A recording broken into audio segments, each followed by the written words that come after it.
framework. We heard from both members Smith and Prosciutto last week about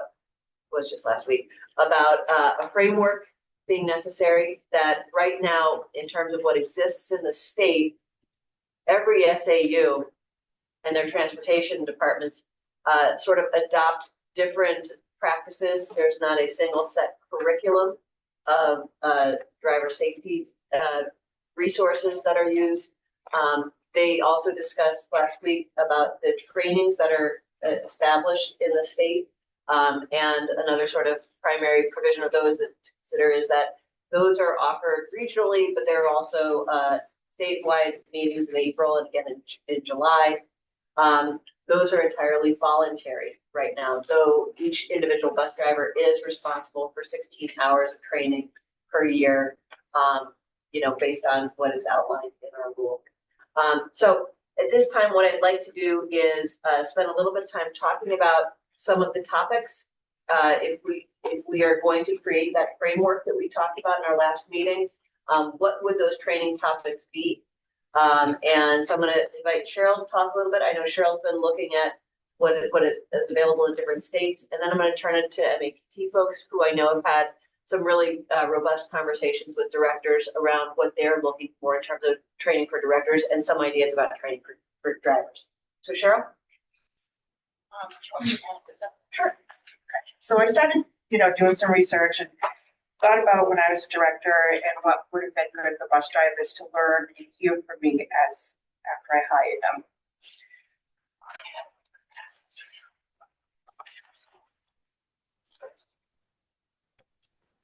This would be for a new school bus driver, just starting in the school, not necessarily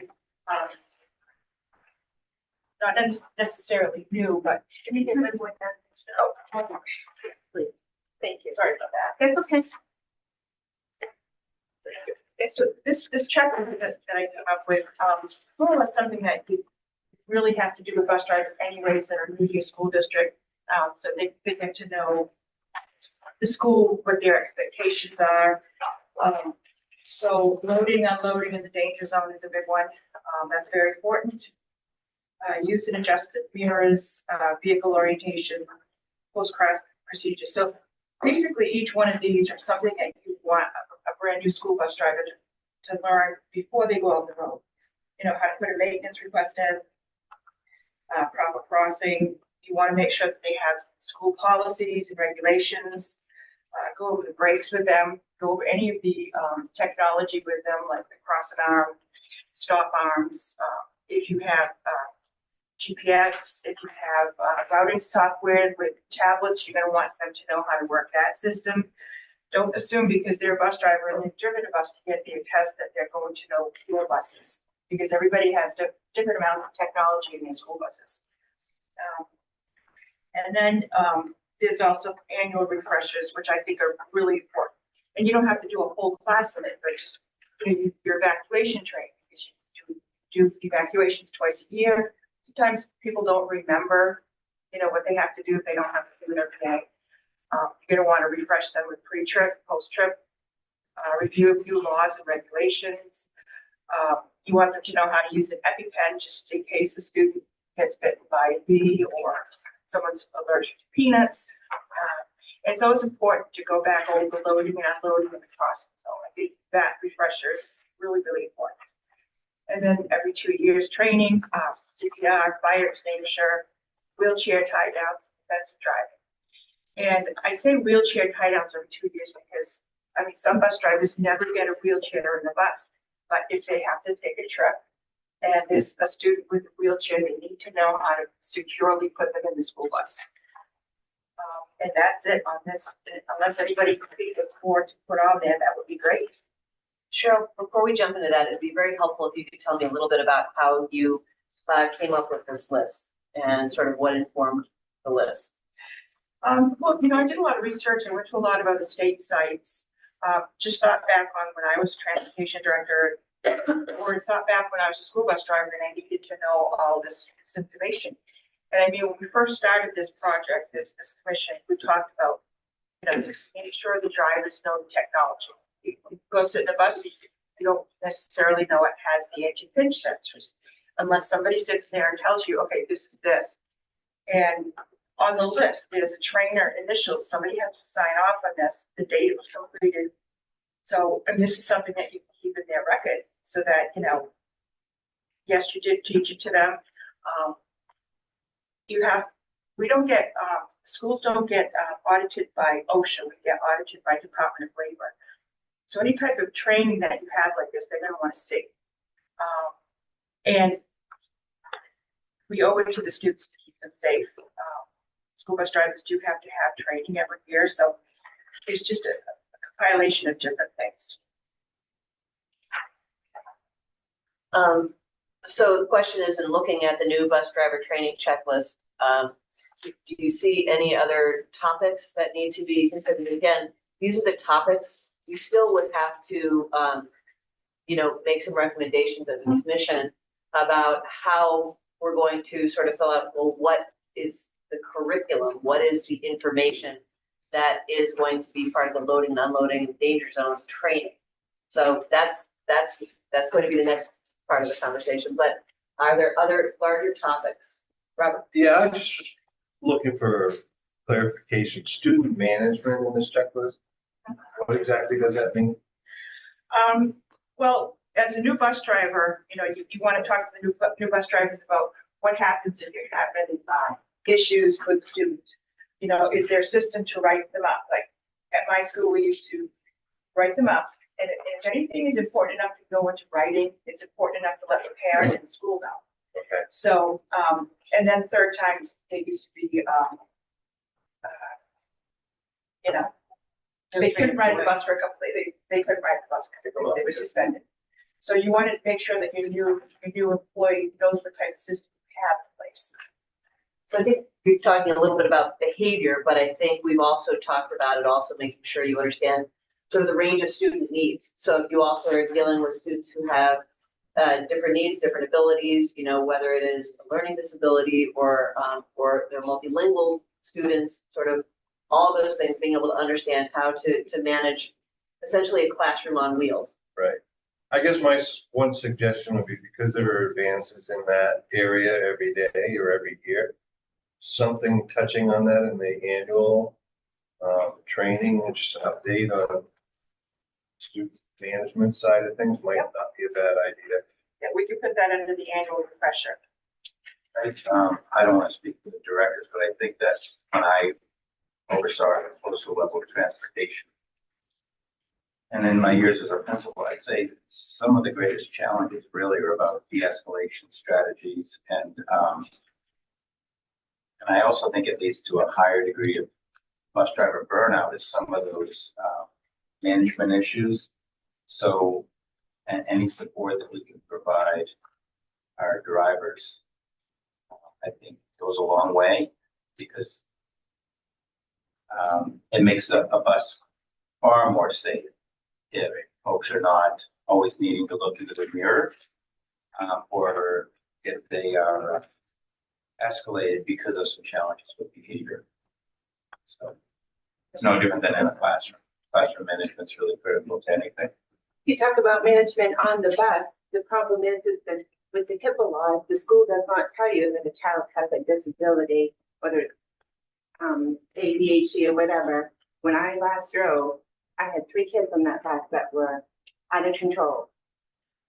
If they have an They were not. IEP, the director is supposed to be at the IEP, and they can pass the information on to the driver. So Deb, just so that you know, student information is governed by FERPA, which is Family Education Rights around Privacy Act. Right. And HIPAA is related to medical issues, but student records are considered under FERPA before HIPAA. And the way that law is written is that if someone has an educational reason to know information about that student, they need to be included in the information. So I would certainly not be saying that I wanted, or I thought that every transportation director should attend all the IEP meetings. However, there should be a information sharing related to behavior plans, IEP needs, And it sounds like that was not your experience, but that's something that we can clarify to say that that's absolutely something that should be a standard procedure. Yeah, because I would have Dave pick up these 3 students at the school, and the principal would be voting them, and he said, "Have a good day." And I'm like, wait, yeah, and he said, "No, they had a bad day, and I'm not taking them," because they would be kids that were underneath the seats going down, and then they have places that were safe. So, And that does vary from school to school. Yes, well, I Just the understand two that. districts, so I don't Yeah. think some are better with the communication than others. Yeah. I think some schools are under the understanding that they are not able to share that information with So transportation. it's hard to manage when you're not. Yeah. And I think that some of the behavior support or management support is also unrelated to IEPs. I mean, there's kids that do some things that our drivers really need support with. And there are a lot of people that are moving into transportation services for other careers later in life who never worked with kids. And it's quite a learning curve for some. Yeah. Especially if they come from driving an industry to driving a school bus. They just haven't been around a lot of kids. What did you call that, Megan? The FERPA, FERPA. FERPA. Maybe that could be added as just part of your, whether it's initial bus driver or perhaps your aid training. FERPA is required in. The question is it get delivered though? We know it's required, but we're trying to figure out how to be consistent. And so if you add it, and this commission sets a curriculum, at least we'll know it's taught. If the bus drivers aren't getting it, we're missing an opportunity to make sure that they're included. And one more thing while I got your microphone here, I was thinking on the new bus driver training statutory requirements. I know you have new law up for an update annually. I think that's important, but for your initial new bus driver training checklist, how about the statutory requirements so they know while they're out driving that first day, some of the requirements, and it could be, your crossing arms and your distance to when you have to turn your lights. I know that's part of the test. It's still really good to reinforce that. And then maybe even talk about the railroad tracks, make sure they understand that all tracks exempt or not. Because those seem to be questions that we'll field, and it's often debatable until we hear about it. And I'm like, it's not debatable, but some may say it's okay and some may say it's not. So perhaps that would hurt maybe to add that. And that, again, not a driver, so if you guys don't think it's a good idea. No, I do have the rail crossing. Railroad highway crossing. Yeah, crossing. Yeah, this is not necessarily like required stuff, but transportation directors are asking for guidance. So that's why we thought we needed to put maybe one of you on the checklist. Yeah, this is great. I love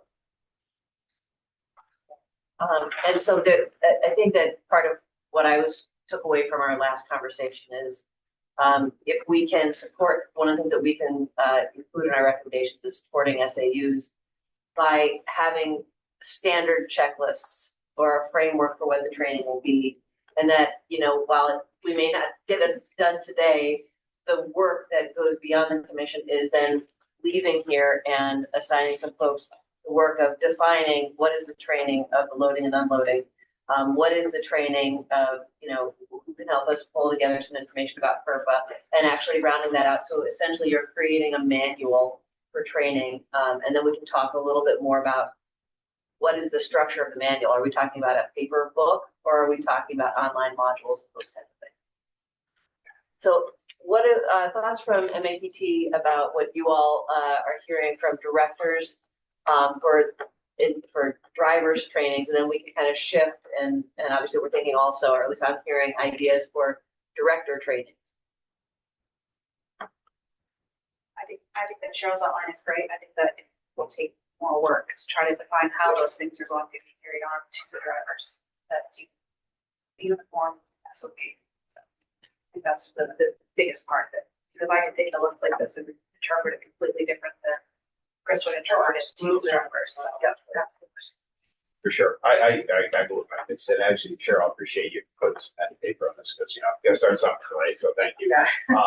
I would say that, things like this, it starts with, having things like an SOP, right? Standard operating procedure for your district, and then that's how we can start to develop some of the things that are really specific, right? A general outline for drivers at large across the state, right? I would say things we probably consider, we could work on this too, is even things as simple as how, effective radio communications, we have all, our districts, some districts have multiple types of buses, right? Could we give our drivers a training across, platforms that we have, things like that, traffic law training, talk about some rail crossing, stuff like that.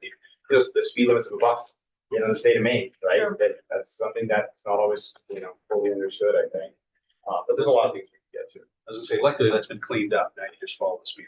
Well, I think last year was when you cleaned up the Yes. legislature. Yeah. Yeah, now it's just the speed, which makes it a lot easier for everybody. Right. But the things like that, there's a lot of nuance to things like that, that we spend a lot of time trading. I would say even, one of the reasons we're here, prevention of drag, we do a module where we talk about doors, like that, stuff like that.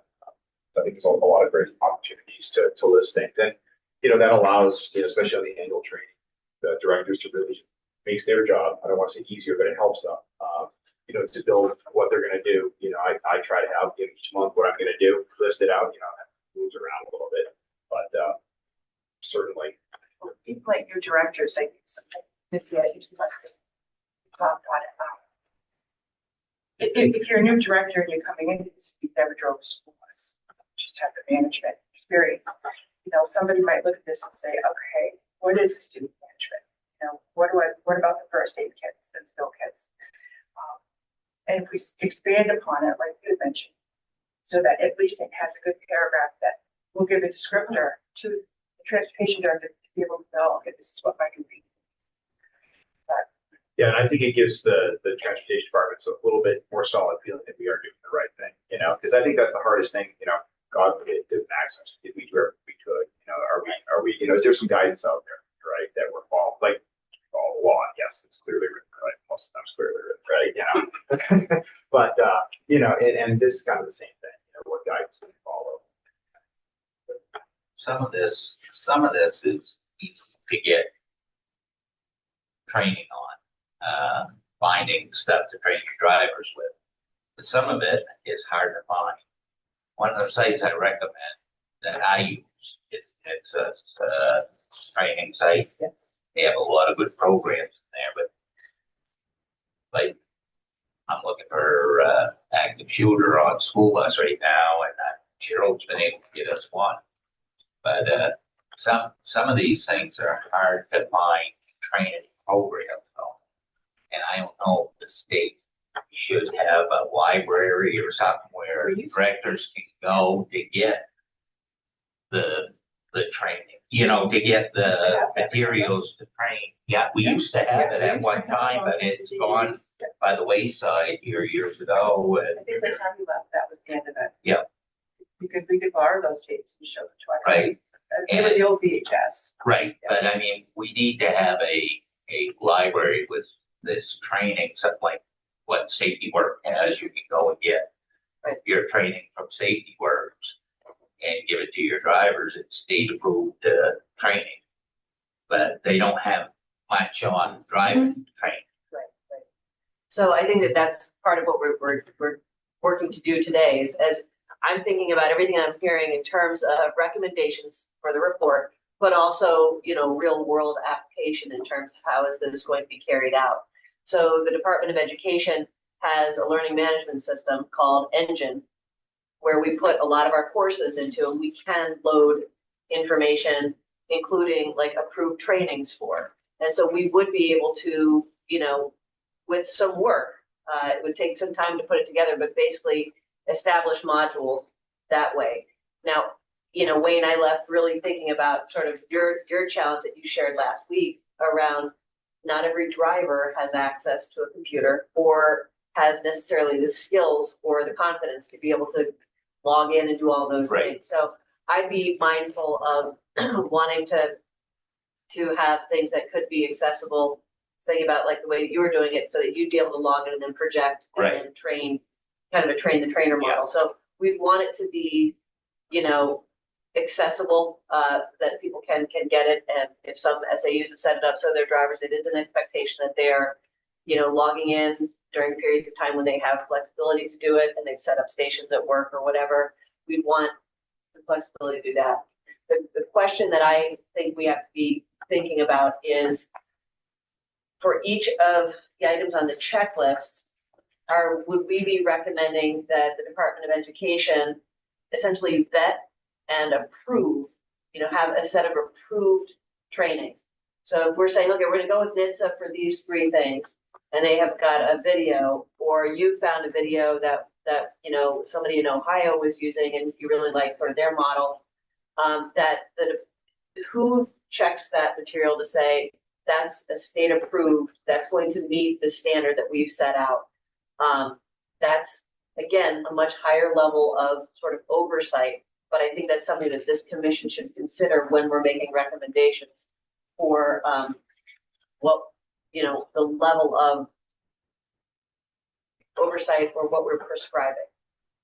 Yeah, to some extent, some things will be easier to standardize than others, right, on those things. I think you could even get to a point where you could say, for example, we, for our wheelchair procurement equipment that we have, we do show a lot of manufacturers' videos, right, like the raw lifts, we use their right from the source, right, here's how it's used, because better teach them the person that built it, right?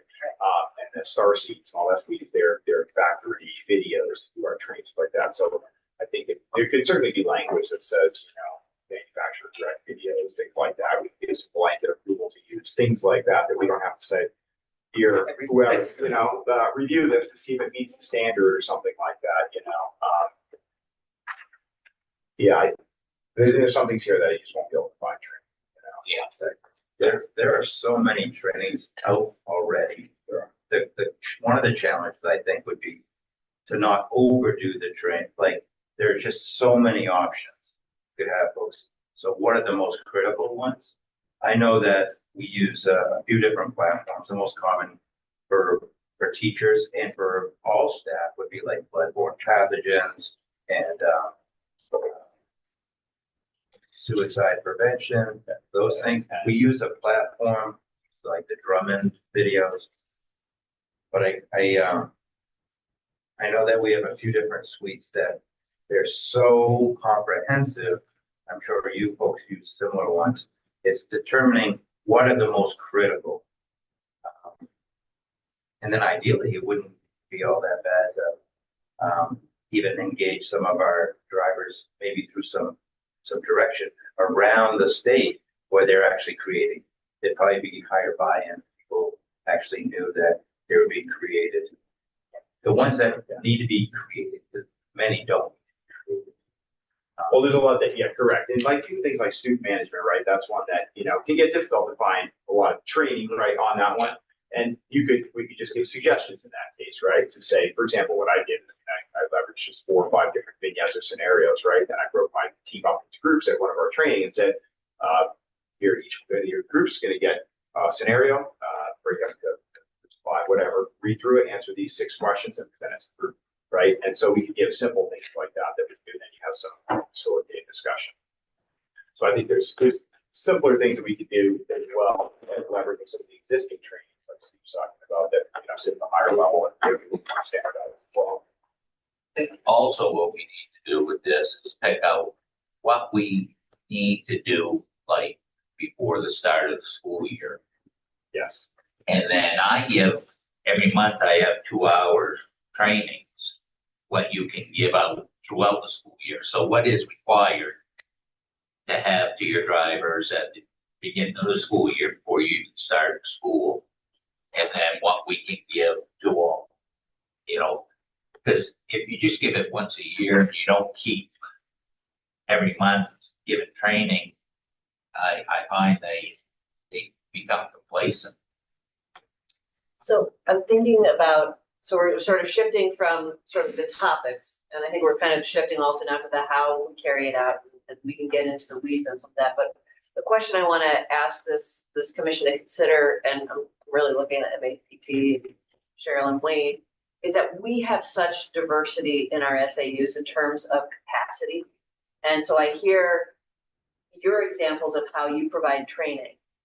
Do we have to think about our SAUs who may not have that same expertise and capacity And if so, what is the best way that we can support those directors to ensure that trainings are carried out? So I'm asking you to think now about those SAUs who may not have somebody who's doing monthly trainings. How can we support them by either establishing a requirement or recommending as a commission that a requirement be put into place about trainings, and then there will be with that essentially a fiscal note. So what I'm also asking people to think about is right now we have these trainings that are offered in the state to take care of the 16 hours a year.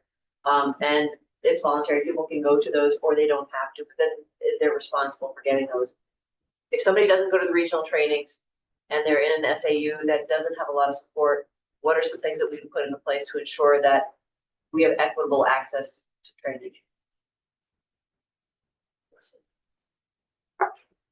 I think what you're saying is very relevant. My point is with training, whether you're transporting one student or 1,000, they need to have the same knowledge. Yeah. So loading and unloading, no-brainer, like all those things, those key points, student safety, danger zones, all of that, regardless of the size, they should get the same opportunities for those trainings, but only the guidance, the same way that every school does. Okay. So are there, I guess what I'm asking for, are there SAUs right now where they either don't have a director or they've had a revolving door director, they have a director who's wearing 28 other hats, and so the training doesn't consistently occur? If we're thinking about the barriers for those folks, what needs to be in place to address those barriers? They would get, the state has a school in Connor that has one driver, and the principal or whoever takes care of it. I don't know how. Right. I know they're pretty good about sending the driver to, or they were to, like the state conference and regionals. But I know for the last few years, he's gone from a full-time position to a part-time position. So he's not working at that time. He's not on the payroll. So I don't know how he's getting his training now. Okay. So in my district where I live, I mean, there's 32 kids in the school. I have one driver, and I don't know how. Well, I mean, would it be worth considering some language that says like through some exceptional circumstance, that training waivers would be provided by the state or something like that? I don't want to. I think I'm not looking for waivers. I'm Yeah. thinking about saying like, Yeah. I think I agree with what you're Yeah. saying, that whether you're driving one child or you're driving, Yeah. Hundreds. I think what I'm really looking for is, I guess, if we're talking about, for all intents and purposes, what's going to be perceived as an added requirement coming down from the state, that we're saying, okay, it's actually not new. You've always been supposed to, that we're going to now ensure that there's going to be greater monitoring of the reporting. And you're going to have to attest that, yes, you actually have done this list of trainings. I am now thinking about writing the report at the end of this commission to say, are we going to need to add some fund to say that there will likely need to be some funding? There are people who are now part-time whose schedules do not align. Therefore, districts will need to be able to pay them for those hours of the training. 16 hours cannot be absorbed in their normal work schedule. So that will be an added cost of any recommendation that comes out. So it's always been a requirement. That's a consideration. And I go back to what Cheryl said last week about the requirement, though.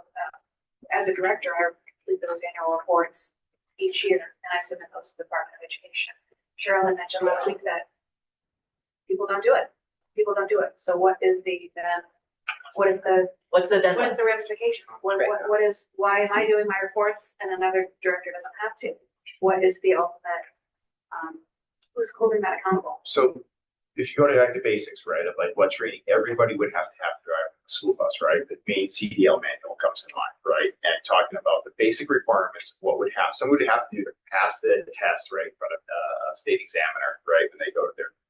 So like a lot of this is covered in that CDL manual, And so you could, for somebody that has one person in a district, this tiny town somewhere, or this tiny school district, I should say, require the person to go back and review sections of the CDL manual, right? That does have a lot of this in here, doesn't cover all of it. Right. And then I guess some of the state guidance or whatever they call it could have a strongly encouraged to also cover and give recommended training topics or best practices for training topics. And I think that, I don't know, that would probably cover a lot of it. And also, so it allowed districts that could, some of there's a lot we do that what Wayne's describing. I don't know how anybody could reasonably do that, you know? But like that would cover the basics of all the safety and the bare minimums, and they're getting refresher on that once a year, right? In theory. And so then you can have a list of best practices as possible, you know, that the bigger districts that are incorporating some of the larger scale operations, right, could work off this list. I don't know. I'm just spitballing ideas here, how to scale everybody, you know. I think part of it is get superintendents. I know they're busy too, but on these smaller districts, a lot of this is falling back on superintendents to make sure this is getting done.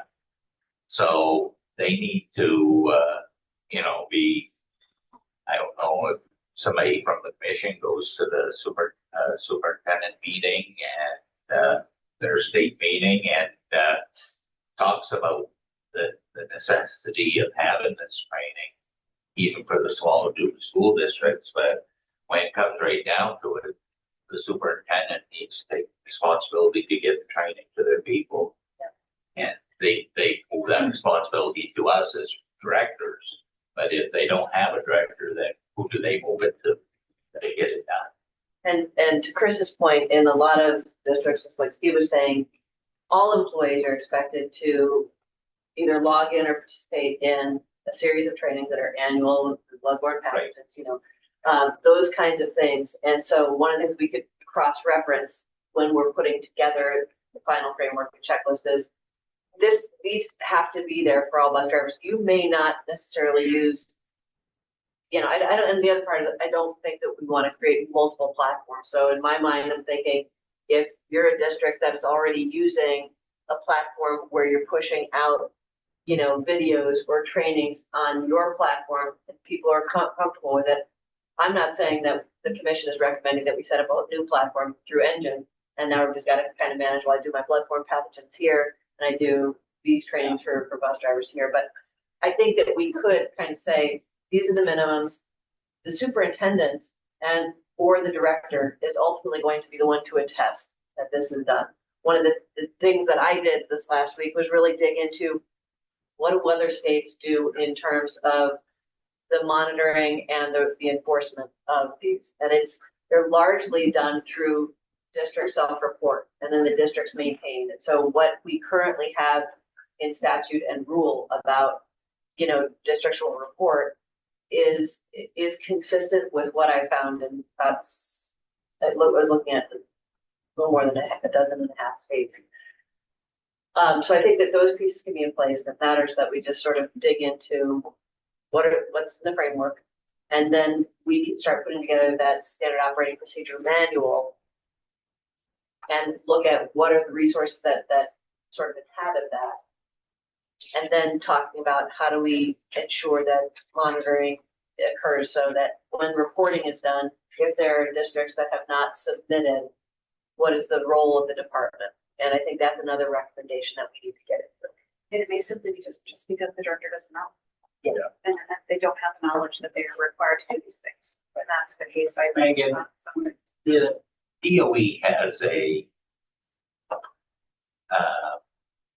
form out there with all the training that's required for teachers and everything. I have a copy of it right alongside my computer. It's a 3-page, and there's nothing on bus drivers on it, but it has your bloodborne pathogen. Okay. It has everything that FERPA, everything that's listed, and it says on the side of it, if it's a teacher, if it's required annually, or if it's a custodian, one time, your asbestos is on there. I think we need to get that and add the bus driver side to that same thing, because everybody should be able to take that right off the DOE's website. That's where I got it from. I printed it off there, but I have a copy of that. And I make sure that everything is done yearly on that. Would you recommend also, we've been talking a lot about drivers, would we make requirements around directors?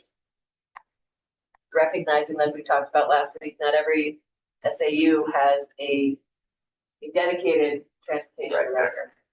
I think it's a good idea. I did Transportation 101 a couple of years ago. And I had a superintendent that came into the session, and she's also the transportation director. And she says, why has anyone ever said like this to us? You know, where do we get this type of information? So if we had that information, whether it's superintendent or it's a business manager or transportation director, this is where you find the information and this is how we're going to help you. How many hours is your 101 training? Oh, it's just an hour. I think that's the biggest thing about getting an SOP for directors or whoever's taking care is getting a standard operating procedure that's uniform throughout the state for directors. That part, I think, is something we have to work toward. And I did, meet the directors this week. I shared with, I think, some people on that thread as well. And the consensus across the board is just training. They want guidance, they want training, they want that SOP. That's super important. And also a lot of them feel like they just are put into these roles and then they learn as they learn. They're learning on the go. So, yes, 100% it's true. not ideal. So, and It's a problem now too. They don't have time to go to the training because they have to drive. Right. You know, I had a lot of people that wanted to come to the conference earlier this month and they were like, yeah, I still have to drive. And to speak to that though, I think of the regional conferences that are coming up in a few weeks, just to give you all of an idea. I have 131 signed up for Massachusetts region, which is the southern region. That's drivers from the whole southern region, 131. That number is low. 117 for Montview, which is Thorndike, and then 122 so far for Farmington. So, I mean, all told, we're getting under 400 of the drivers at these regional events, but it's April vacation. April vacation, So, the money's not there to pay the drivers. you know, it'll work a 8-hour day to go. So directors aren't pushing that because they would rather have them be on vacation that week. So it's a catch-22 as far as funding goes. It's free to the districts. So that's a free opportunity to them other than the driver's wage.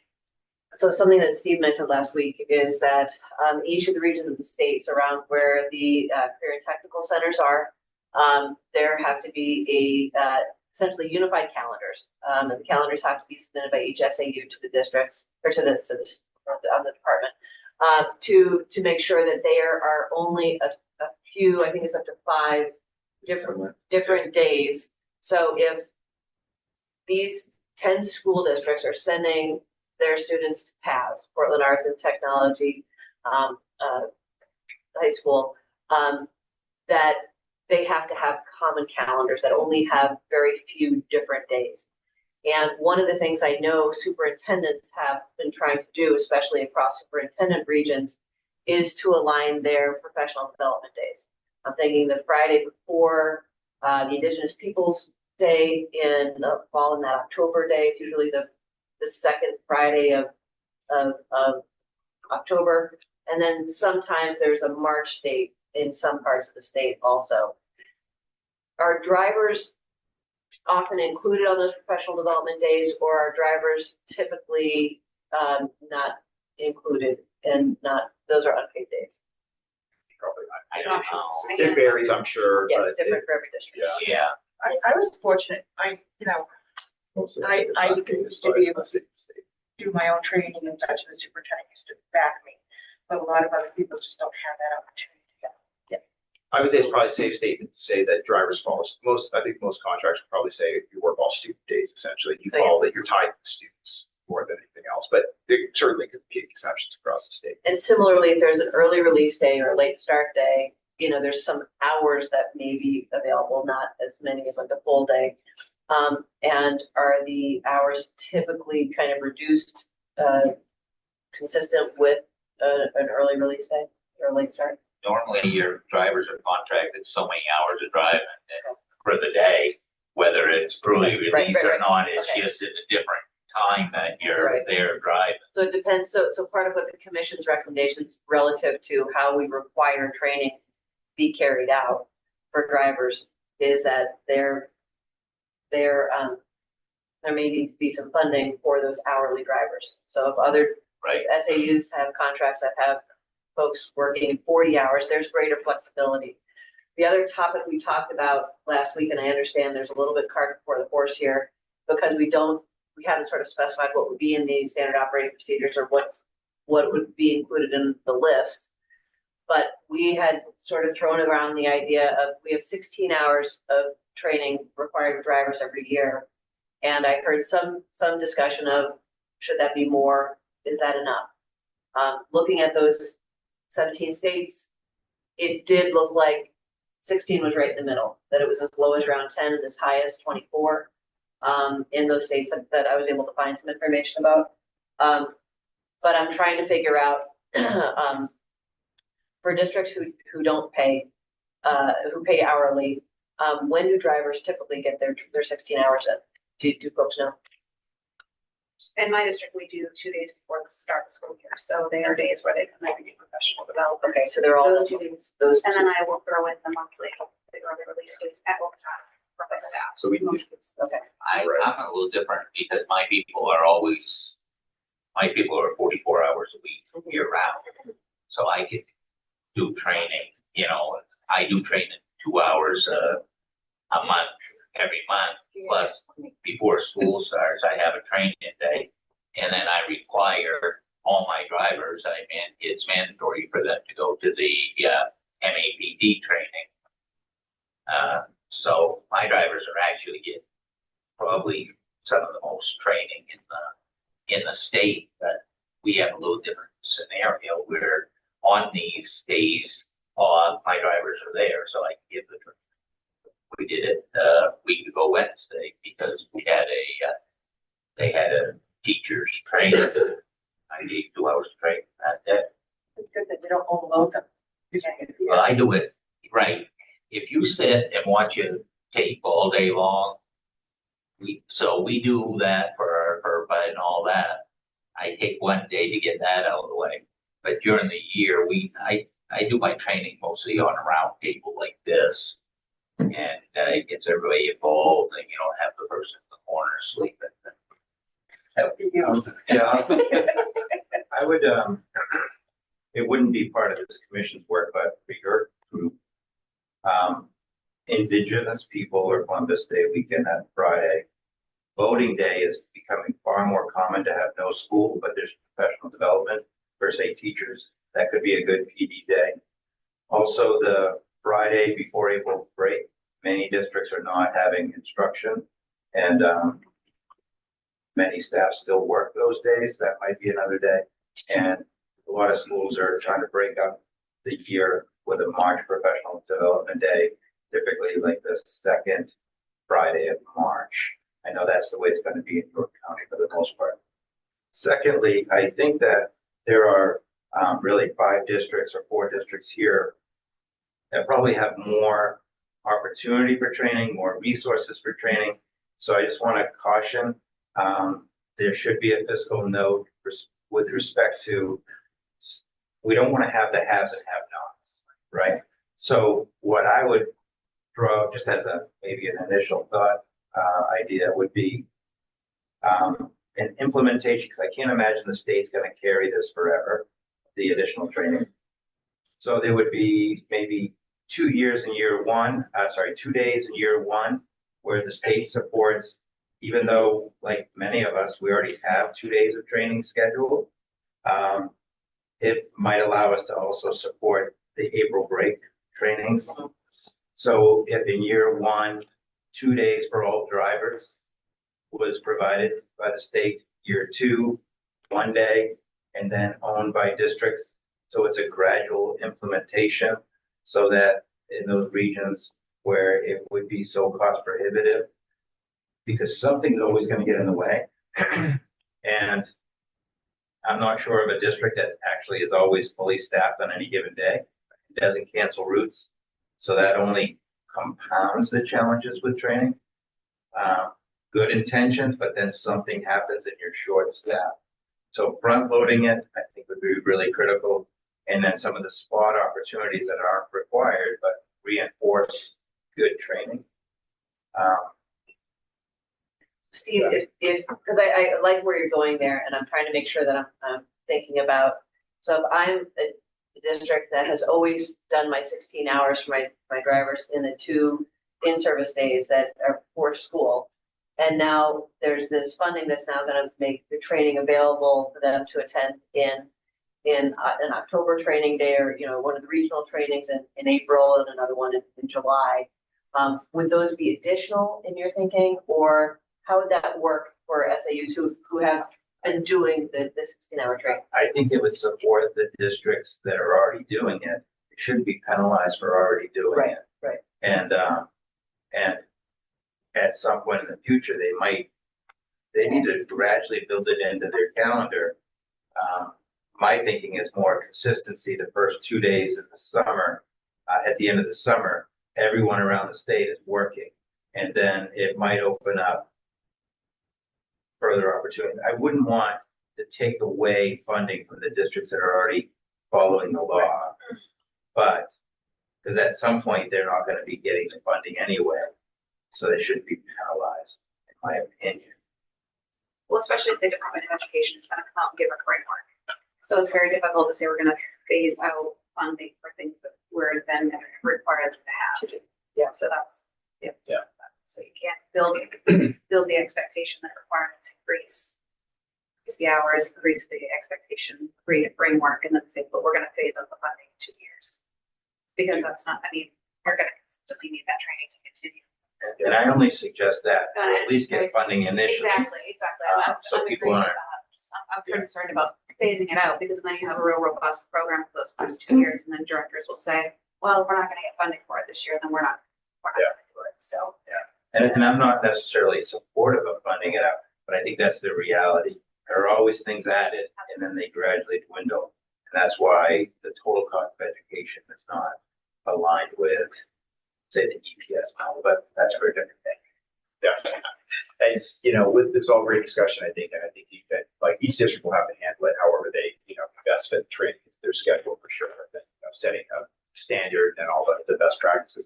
I think one thing we need to discuss about is the training. Is it proficiency training or is it awareness training, right? Because that's an important piece, right? Like what level it could be both, right? It could be a hybrid, depends on the topic, right? Sometimes. And I think that's sometimes if we develop something, it needs to maybe mention that next to it. This is awareness training. This is a proficiency training. This has to be done, recurrent training, stuff like that. Yeah, well, I don't think this commission is going to recommend temporary funding for anything. I mean, I believe we're all on the same page. If we're going to create some new requirements, come up with a solution. The solution has to be long-term, and it has to be part of somebody's budget. It has to be a flat line item. It has to be carried over. So our recommendation at the end is going to be this is what we implement. These are the costs of doing so, and our lawmakers are going to have to decide if to do it. But while we're talking about this, I don't know the process you all use right now to go over your SOPs. But what I was trying to think and visualize in my mind is a way to reach everybody. So perhaps DOE with funding could create a training module that's required for all drivers, all transportation directors at different levels. You require it, you provide this module, and then you provide a stipend for those entities that cannot afford to pay for, similar to your current models for buying buses. If you have full-time people and you're already paying them, you work into their calendar. But if you have part-time staff that you're requiring to come work 2 days, then there should be a stipend for those that have to attend the training at the end. And I think a stipend's an easy way to do that. As long as you pass your test, that's your certification, you spend 8 hours, and then the Department of Education has this funding that they're able to pay those drivers for those days. And I know it sounds like a penalty for those that have been fiscally responsible, they can afford everything, that are already doing it, but we have to remove the barriers. And I'm hearing barriers big time about we have drivers that can't go. Some of it is they're too busy, but a lot of it is they're not paid. And the districts can't afford it. It's not in their funding formula. So if we created the requirements, the 16 hours of training, set the curriculum, and then we create a module that covers all the required training, and we create the stipend to fund it, that would be some long-term funding, but I don't think it's as big of a cost as sending every single person to a particular venue where then now you're paying for a whole lot. So I'm not sure if you could do most of your training online, and I don't want to PowerPoint people to death, but we do a lot of hybrid for our training because there's required training annually from the academy, from the legislature, and from our own agency. And everybody has their own policies in addition to that. So I'll stop now, but the policies that have caught my mind, how are we pushing that out? And is it a standardized policy, or does every district have their own? Because I like what you're saying. I recommend it. We got to start it at the highest standard possible, which would be, this is the mandate, and this is the resourcing for all, whether you have the means or not, and then force somebody else to say, well, let's look at the funding aspects of this, and we'll give it out based on those who can and those who can't, right? But we got a stake ground that says, this is what we expect it to be, or suggest it should be. This is the resourcing level to make it, and then let the check writers debate how they want to dole it out. But if we come in at a lower level, they'll be happy to take us at that. And now you're leaving jurisdictions or municipalities juggling, right? So go big and make somebody else walk it back. And then all we add is the compliance piece in the end. How do we figure the compliance piece? And it can be certainly tied to statute, chapter 81. I think there's an opportunity to make 81 a little more robust. You got your adoption under 86, but 81 has some procedure in there, so we can use that. If 2159 passes, at least it added some teeth that makes it a traffic violation to not follow that rule. Districts don't want to receive a summons for not following the rule. Drivers don't want to receive a summons. Officers don't want to hit you. I take it. You're not following the rule. But it's the beginning of an awareness and a requirement that has held for. So this is kind of tying that all back together. At the very end, we can come up with the best, most robust plan ever, but if we can't hold people accountable, maybe there's the part of your checkoff is, have you received this training? And if you have not, and you haven't completed it, and you haven't passed your test, you can't drive. You just can't. But that requires the districts to hold them responsible. But we can still put it in the rule, and the rule would carry the weight of law. And now you have something to say, it's not up to you. You have to figure this out. But now there's a mechanism in place to fund it. We're going to remove the barriers, but you're going to have to step up because you got to have some skin in the game too as a district. And I can't imagine being the one person who's responsible to run all this either. But I feel bad for them. That's why I want to create an opportunity to fund it, sending some of these districts.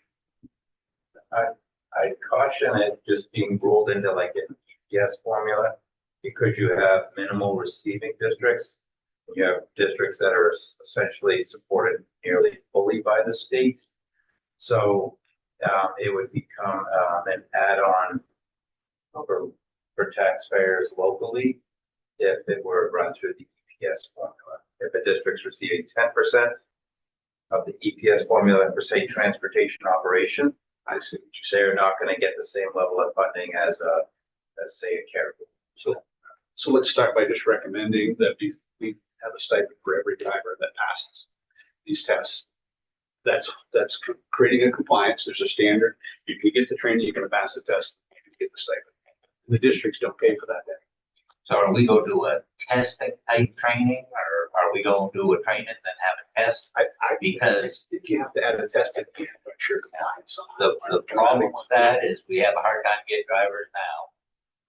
And you start putting more tests on them and stuff. I mean, if they're signing their name that they got the training, I think the biggest thing is right now, when that comes up into the module, anybody can write down, yes, I gave 6.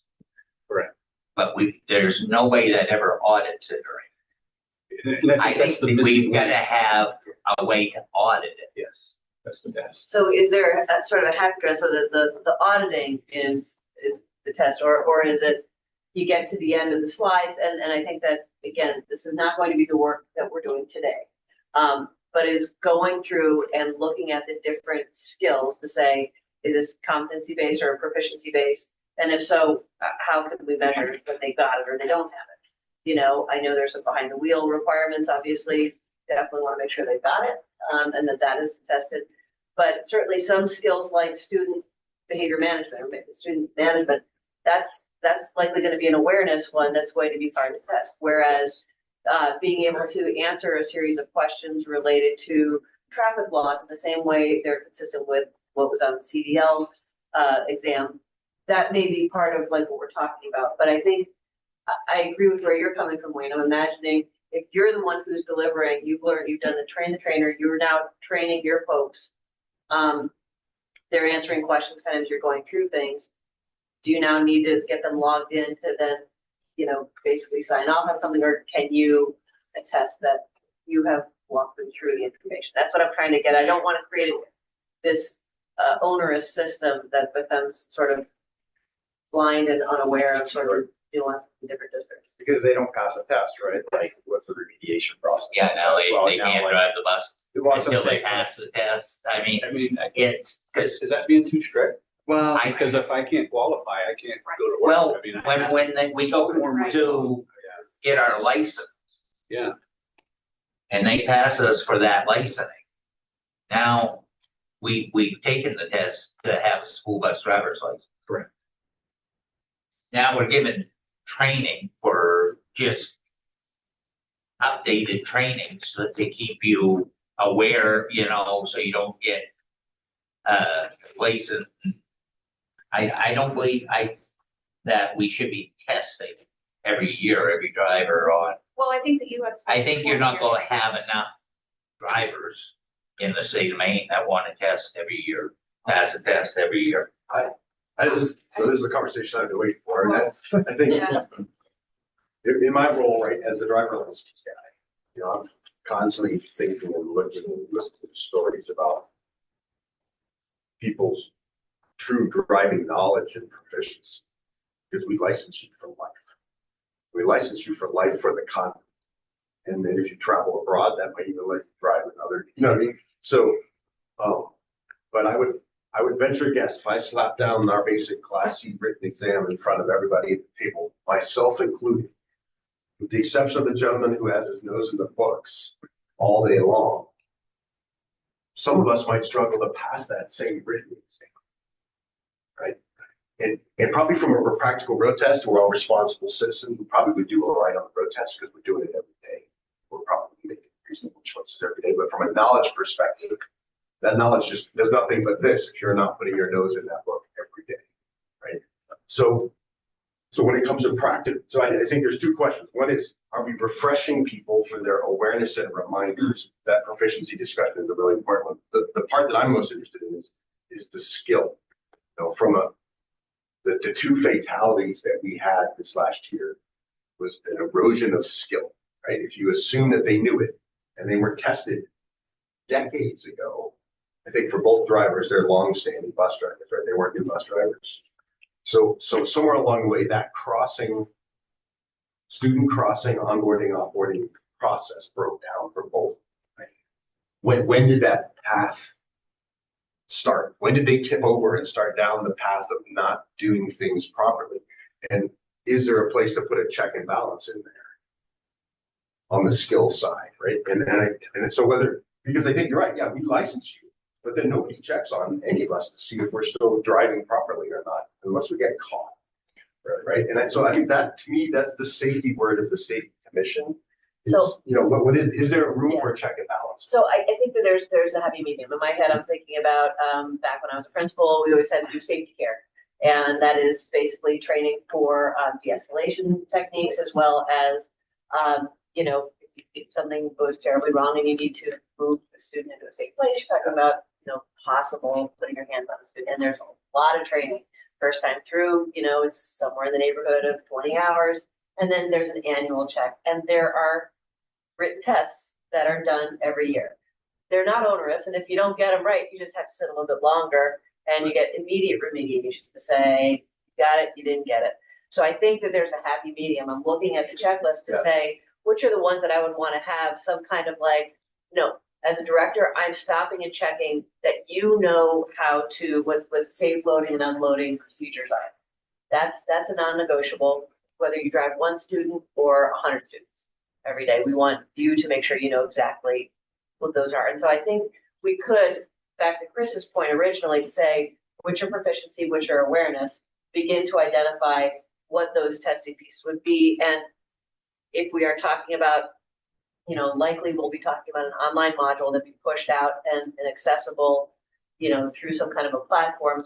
Those sort of checks for understanding can be built in, whether or not we call it tests or, you know, just the check for understanding at the end.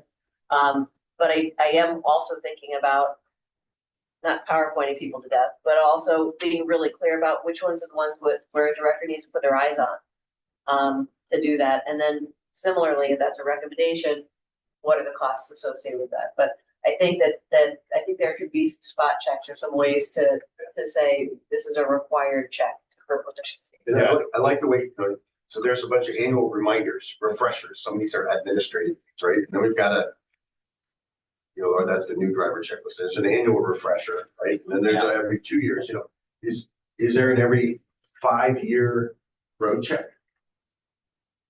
A demonstrated, That's great. captured, documented, pass or fail road check? You know, and is that done locally? Is it done by DMP? I don't know. But I mean, I think, you know, and so I'm deliberately channeling my prior life in aviation. We got to check right in. Sometimes, depending on what you did for a living, more than one check right here.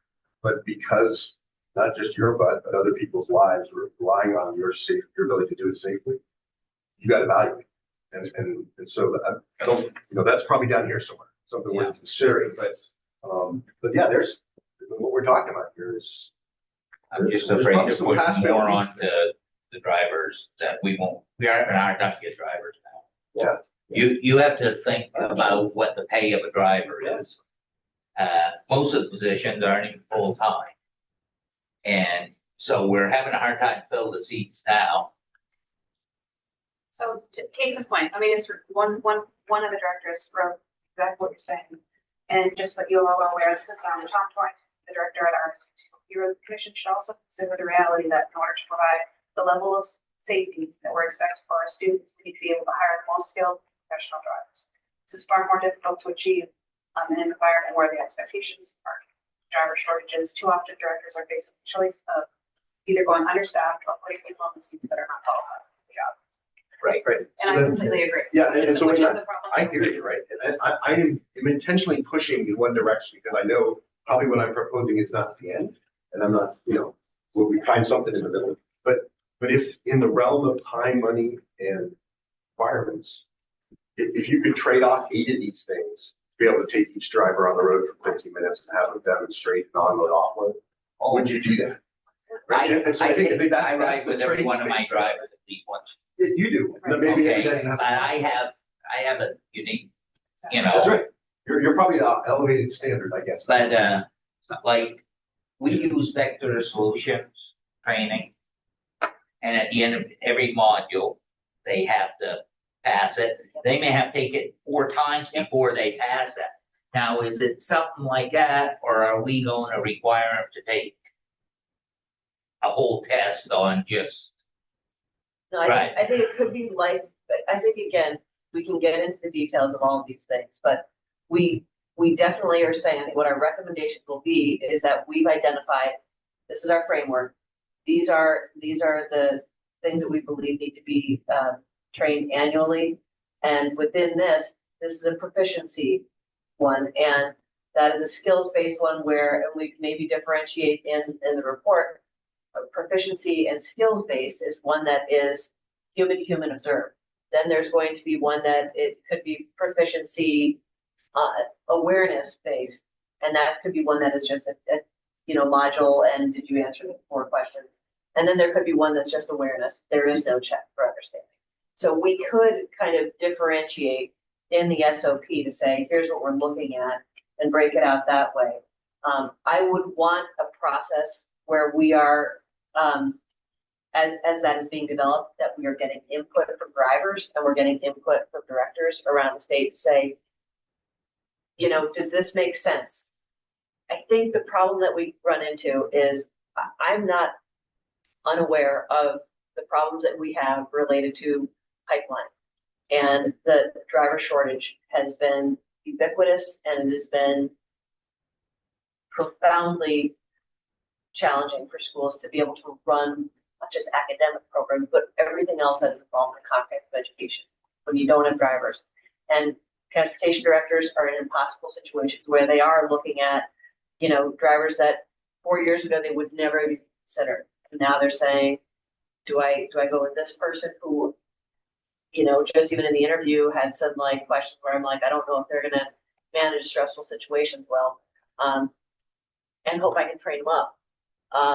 And not having somebody who can drive that route. So those challenges, though, I think while we can consider them, I think we have to be thinking about our mission is improving transportation safety.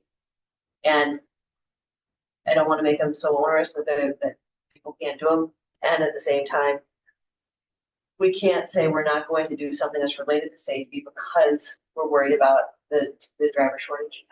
Well, I understand. And to clarify, Yeah, I know that's not what you were saying. To clarify a point, I'm agreeing with, when I read that statement, I by no means want to dumb down the process. I do No, not me want neither. to, I do not want to, that is not my intent. I'm just thinking of, the fact, like you mentioned safety care, case in point. Things that we're not even considered. Transportation is, we're one-on-one with those students. Yeah. Those drivers should have safety care training. How do they handle those? How do they de-escalate on the bus? A lot of districts don't offer that to their drivers. Just little things along the way that I think they're not, transportation just does not consider yet. So that's the conversation that's important, because those trainings would be so valuable, in a lot of cases, more than a teacher in a classroom, because you're one-on-one, you can't call for help. You're behind the wheel and you're on how do you touch that student? How do you calm them down and still manage 60 other students at the same time? Right. And be mindful of safety on the road. I think we're at a point right now, though, right? Like that there's not a whole lot of standardized training or anything, right? So like I would say we're at the point where something is better than nothing, and we have to get to that, right? And it can mature over time. Like this doesn't all have to be solved in one fell swoop here, right? And I think a lot of things we're talking about here, right? You start with safety sensitive functions, right? To borrow a term from the things that we really hang our hat on, right? So a lot of those can probably be satisfied in an annual check ride, for example, right? Like getting out riding with the driver while you're out there discussing, having a list of questions you're going to ask. Do they answer them satisfactorily or not, right? How do you stop? What's the speed limits you follow? What's our district crossing policy, right? In this 20-minute ride that you do with somebody, right? See them demonstrate some of these things. You can have a standardized question and say, good, check ride complete, right? Because we don't live in the world, unfortunately, what we wish we did, where that, Chris came from, that probably Bruce lives in with some, training capacity, and where I came from. Like, we don't have people building some of that for us in the background, right? And so we have to deal with the resources that we have. And I think that you could do this organically to some extent in many districts, right? From a small check ride or something like that. Cover a lot of these things. We're really concerned about the things that cause the tragedies, right? That we're concerned about, to address those initially. So that's what the commission, go back to the commission why we're all sitting here, and I think we can build on that for sure over time. But I think starting with some of the basic, can you fill the safety sensitive functions? Because that's what I worry about. When I send a driver out, right? Do they know how to operate all the buttons and switches on the bus, right? Do they know how to stop and use the mirrors, look for the kids and check again? Do they know how to cross the kids across the street, right? Arguably the most dangerous thing we do, right, is boarding the kids in the dark, right? And crossing them across the street. Right, that's probably the most dangerous thing any school does every single day, and it just happens, right? And so I think I'm going to check on that. I think we're talking about training, but I do want to. My number one belief about transportation safety is getting qualified drivers. So we talk in the state of Maine about getting educators, and there's a lot of talk about a minimum teacher salary. I think there should be a minimum bus driver salary. We talk a lot about trying to advertise for teachers. There is no statewide advertising for bus drivers. It's not seen as a preferred career for many. And we have 650 employees. I likely have 5 teachers that are at the average age of my bus drivers. out of all, I mean, our average bus driver is over 62. I'm not saying that's a bad thing. I'm just saying that there aren't people going into the profession. So if they can go off and drive an oil truck or a dirt truck or whatever, they're hauling material, they're likely getting 30 to 50% more per hour with no kids screaming in their ear, no parent attacking them at the bus stop, yelling at them. We need to really raise the profession, and that will address a lot of safety functions where people see it as a viable career choice. Because the reality is our drivers are the first people to see kids in the morning, and they can make or break a kid's day. And they're often the last person our students see at the end of the day. And they are a kind of a litmus test, so they can tell an administrator if a kid's coming off the bus in a bad place. And I know that saved me in my years as a principal. I would have drivers say, hey, or the transportation director call me and say, hey, so-and-so has really had a rough morning. You should be prepared for that. So we really need to raise the bar, and I think that will address a lot of safety. I don't think that we should water down the expectation. If this commission is all about safety, we need to prepare folks to be safe and be less worried about them. If we are work from a like defensive side where, hey, not to, I know the reality. When we're changing some of our policies around, say, van drivers to match bus drivers, the first question people are saying, well, geez, they might quit. And my response is, that's unfortunate, but we have to be safe. So they need to have the same drug testing things. Yes. Right? So, and the laws don't require it, but we need to require it because we want all kids to be safe. So we shouldn't be fearful that someone's going to quit, even though we really can't have them quit. We need quality, we need to pay them professionally, and we need to train them to operate safely. Many of these are checklist items, right? They're reminders. I know that if I'm taking a test, some of the tests that we take do have proficiency. So I need to be paying attention. There are some, I guarantee you, people just listen or they're doing something else, and it's like, okay, you completed it. We need to have some checks and balances for the most critical safety ones, boarding and unboarding. Your comment about in the dark, that's really critical. I talked too much, and I apologize. No, absolutely not. Yeah, I was gonna say, if I can piggyback off that. So we're all talking about the same thing, and I love when you start to realize that. We're all concerned about safety. We all want to ensure that this tragedy never happens again. We all agree that we have to leverage the technology that exists to make buses safer, but we all recognize that we can't lower standards for the drivers. Driver competence and qualified drivers is critical. So we address this, and we have the same conversation as an agency, and I'll share this with you, because law enforcement is a tough job to get people to sign up for, and we always have recruitment and retention problems. And so we had some hard conversations when we were 60 troopers short, and we didn't know what to do. And our questions that we've had in the roundtable with our commanders is, do we change our standards? Do we have to lower our standards? Do we start saying yes to people that we never said yes to before? And at the end of the day, we all left there with one unified voice. No, we can't. We pay now or we pay later. We cannot afford to do this. And we had a budget problem. We had to go to the legislature. We had to explain our problem to them.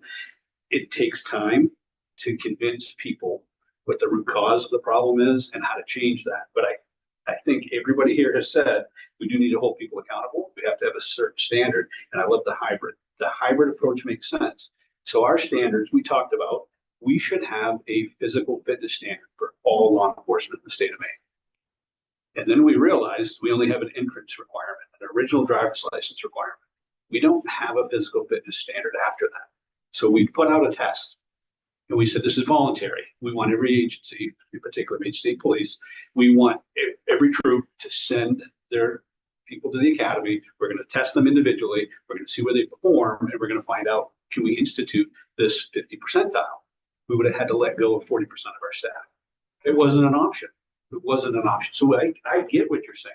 But what we also looked at was, okay, can they still do the job? What proficiencies are required to do the job? they may not have to run a mile and a half in 11 minutes. It's what we had to do to get in, but you may not have to still do it. But I have to qualify twice a year. So you have your proficiency requirements. There's no way around it. There's 40 hours of training that we have to have based on law updates, and we do the de-escalation training and how to manage people. So I really think that that's what we're talking about is what's required. What are we going to do for proficiency? Are you going to have to take a test or not? If we can't create a standard that drives everyone away or eliminates those that we have, and I'm mindful of that, but I really think we have to be careful when we make these recommendations that we come back strong, just like Director Island said, address the root cause, find the solution, and not worry about the price tag. I understand that's a big ask, but we can't go back to them and say, we know that you don't have the money, so we're going to try to work what we have. That's the broken model. We have to create the standards, and then we have to figure out how our lawmakers are going to respond to that and pay for it. And I think your drivers want to be trained. I'm hearing they want to be provided information. They want standards. And if you're not providing that for them, because we have not, as Department of Education, the Commission, the state police, if we haven't done our part to ensure that there are standards and then somebody's holding them accountable, we're not going to get us out of this problem. Because I think we can all at least agree that driver behavior is the most important component here. We can't put enough safety equipment on a bus to stop some of these tragedies. And I know things I can't talk about, certainly with what's occurred, but driving behavior is critical. And I just think we have to set that tone and say we have to have better training. We have to have better standards. And if everyone is in agreement that we at least put that message forward, we'll have to worry about the budget later. And if our lawmakers, and I know that they're listening, if our lawmakers hear us and we make these recommendations and they say we're not going to do it, at least our commission fail to provide adequate information to our lawmakers to fix the problem. And I think that's a real issue. They have to hear it from us. This commission has to be strong. They get supported or not based on the budget, and that's their job to figure out. And then I feel like we did our job. I sleep better at night. I'll shut up now. I think maybe what we're kind of coalescing around is this idea of a minimum professional safety standard. Yeah. Right. And that so administrivia, I think we're going to make a recommendation. The bureaucracy is going to have to try and figure out how to implement. The legislature is going to have to figure out how to resource it. Right? We've got those institutions probably need to have some appetite suppressant because the tendency is to try and regulate everything.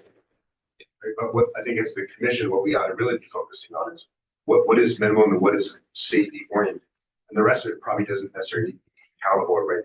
Let's complete your refresher on doing the paperwork at the end of whatever. Right? Is that really germane to the safety of students or not? Right? I mean, if we have a North Star that we work through these things that's safety oriented, then I think that's in the best interest of what the agency will have to administer and what the legislature is going to have to resource. So the other stuff becomes desirable but not necessarily required. Yeah, that's a good point because they will ask our priorities. Yeah. When they start figuring out budget, they're going to say, what's the most important thing? And they're going to ask us to go down from there. So, and if it's required because it's going to say it should be resourced. Yeah. Good question. So I had a question. The proficiency testing of it, every 5 years, and I totally agree. We get taught once in our life, and no one ever checks again. I fully agree with supporting some sort of proficiency test after that. It's just who does that? You have qualified transportation directors that have a strong desire for safety in some circumstances, but then you have the smaller ones where there probably is nobody there that could ride along on a bus and make the assessment and way. Should there be a resource at either through the nonprofit side, or should it be a state resource where, like, you get your license from a state examiner? Should there be a state proficiency resource for the periodic testing? Yeah, and now, of course, would have a fiscal motor test. Yeah, yes, I would think. I think it's a great question. in my own small slice of state government, we've got a couple of different things that we do, right? We have the examiners that are check initial qualification to a published standard, right? I've got a small team of 5 state employees that oversee driver ed industry. And so they're out doing periodic checks, much kind of like what your team is doing for vehicles, around the state. So there's different ways to organize against that Yeah, I mean, problem Maine set. DOT Or you localize it. Center Yeah. to provide technical expertise to municipalities and training. Should there be something like that?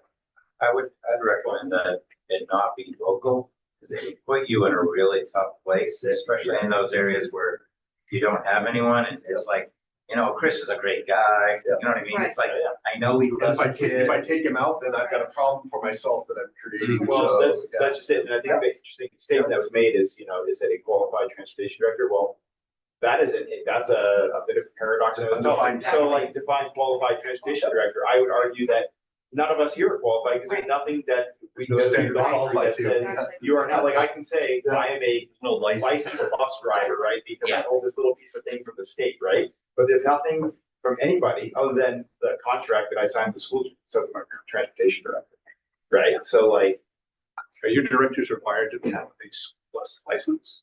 I know they're not required to drive, but it's, It varies. So they should so be. it could be a recommendation that if you're not, you have to become one within Yeah. 6 months. They've not been Just- behind the wheel, you don't know. I think the challenge is Yeah. for those small districts, whereas the superintendent is acting as a transportation director, are they now gonna need to have Right. everything else hit their CDL? If they're gonna be in charge of the bus. Well, but I think again, what is absolutely necessary, and part of where my thinking went was really around for those SAUs that do not have a dedicated transportation director, is that where we can support regionally? And Yeah. that's where we prioritize some of the resources to say, all right, we are going to have these regional supports, so you are gonna have, a ride check, or, this is where that's gonna happen. We're going to reserve some of the time in the regional training or at the summer or April, and if you are an SAU where your transportation director does not have a CDL, then they need to have the ride check needs to be done by somebody who has a CDL or something like that. So you prioritize the regional resources that way to ensure that somebody who knows something about something. I was gonna say, there could be, and I was gonna bring this up earlier, there could certainly be some delegation in there. We keep saying the director should do this, director should do that. I mean, there's probably a lot of them say Colonel of State Police or the Commander of State Police should do this, right? But are they signing everything or is it delegated down, right? It says or designate. Or designate, right? Sure. Exactly, yeah, exactly, right? So, yeah, it's any major reason. Right, exactly. How are we going to? But it says that a lot of things, right? So Wayne is you're getting us right to our 10 o'clock topic. So that's a really important piece. Because what I want to make sure that we're getting to then is sort of that track of how do we make sure it's being done? And so what does that sort of monitoring look like? And so I think we're talking about a couple of different layers of monitoring, but I want to make sure that we're kind of closing the loop on some of our discussions around what are we recommending for sort of the standards and the framework. Am I correct to hear that I have not heard anybody putting forward that we need to change the number of hours for driver training? Okay, so we're not doing that. We are recommending though that there's a framework that is established around what needs to be trained every year. And that is going to be a recommendation that will be developed with the leadership of the Department of Education and in consultation with MAPT and heavy consultation with members of the commission to develop that and finalize the list. In terms of determining proficiency, part of that work of developing what's on the list will also include sort of a distinction between is it a skill where the skill has to be demonstrated, or is there, so if we're at the proficiency level for each of these, like they have to be able to show they can do it, or they show they know it. And then are there other things that are sort of awareness? So for each of those skills, I think we're going to recommend which ones are the skill based that have to be that sort of demonstrations of proficiency. And then the other things that I think I have heard us talking about is having a varied approach in terms of how those materials are accessible. That the Department of Education will be responsible for essentially bringing together the resources, the curriculum, and what are sort of approved resources to support that framework or that checklist. Um, did I kind of summarize a lot of what we just talked about? Very good summary. Yeah, thanks. Awesome. Well, then I'm going to stop talking and let's start talking about monitoring. So Cheryl, can you talk about what happens right now? So you've heard what we've just been thinking about. Can you share with everyone how monitoring works right now or how reporting happens and what the reporting includes and places, any recommendations? So right now, the reporting through NEO is EFT 21 and EFT 24. One of them is vehicle mileage, and the other one is, oh gosh, like if the bus drivers, if they've been in any accidents, was it driver error, was it pedestrian, it asks a bunch of different questions like that. And those reports are tied to the school bus purchasing program. So the school is not doing their EFT 21s and 24s. It's going to show like a lower mileage on their bus than what they normally have, because right now you have to have 125,000 miles on a bus and they have to be 10 years old in order for them to get approved. So what's happening is somebody has 110,000 2 years ago on their mileage, and they actually have 160,000 miles on the bus. It's not going to show in the report, so NEO will just spit it out and say not funded. But on the training side, it also asks if you have sent your drivers to the annual or the regional MAPT training. And then they got that be 16 hours. Right. Yeah. And that is done as a kind of a yes, no. It is, you start with how many drivers do you have total? And then it gets into, which one, have you done the trainings? How many drivers have completed 16 hours of training? And then it is, where were those trainings completed? And so it'll say, mid-coast, then 8 or whatever. So it's just a number. And so one of the questions that I had as I was thinking about those, does MAPT share their participation roster with Department of Ed so that as you're looking at it, you can say, oh, this SAU said they sent everybody and We provide a synopsis of what we're offering. We could break down the classes, and then submit the Cheryl, and then our deliverables. So like we have a deliverables in our contract, which we're required from the state to meet the benchmark for those. And then after we do the trainings, we send it to Cheryl, right or no, numbers of attendance and classes offered. And in terms of the deliverables that are kind of outlined in the contract, and there's a contract that DOE has with MAPT that describes sort of what the trainings are going to be, and then MAPT has to provide for us back. Which we did. Very basic. Yep. It just says we'll provide the regional trainings and the state conference in April and then July.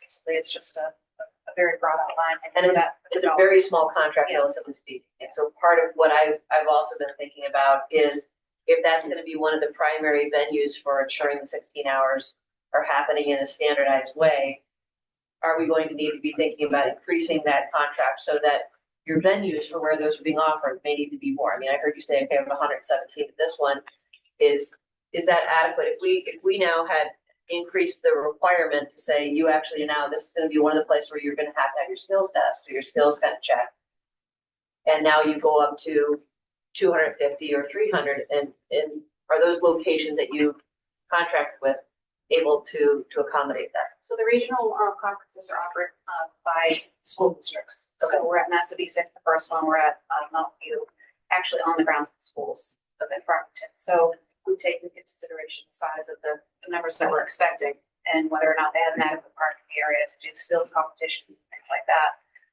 Whether they have an area to have a couple conference areas and a big auditorium to offer the classes. So we're pretty flexible with the regionals. It's the state that we need the bigger space for the most part.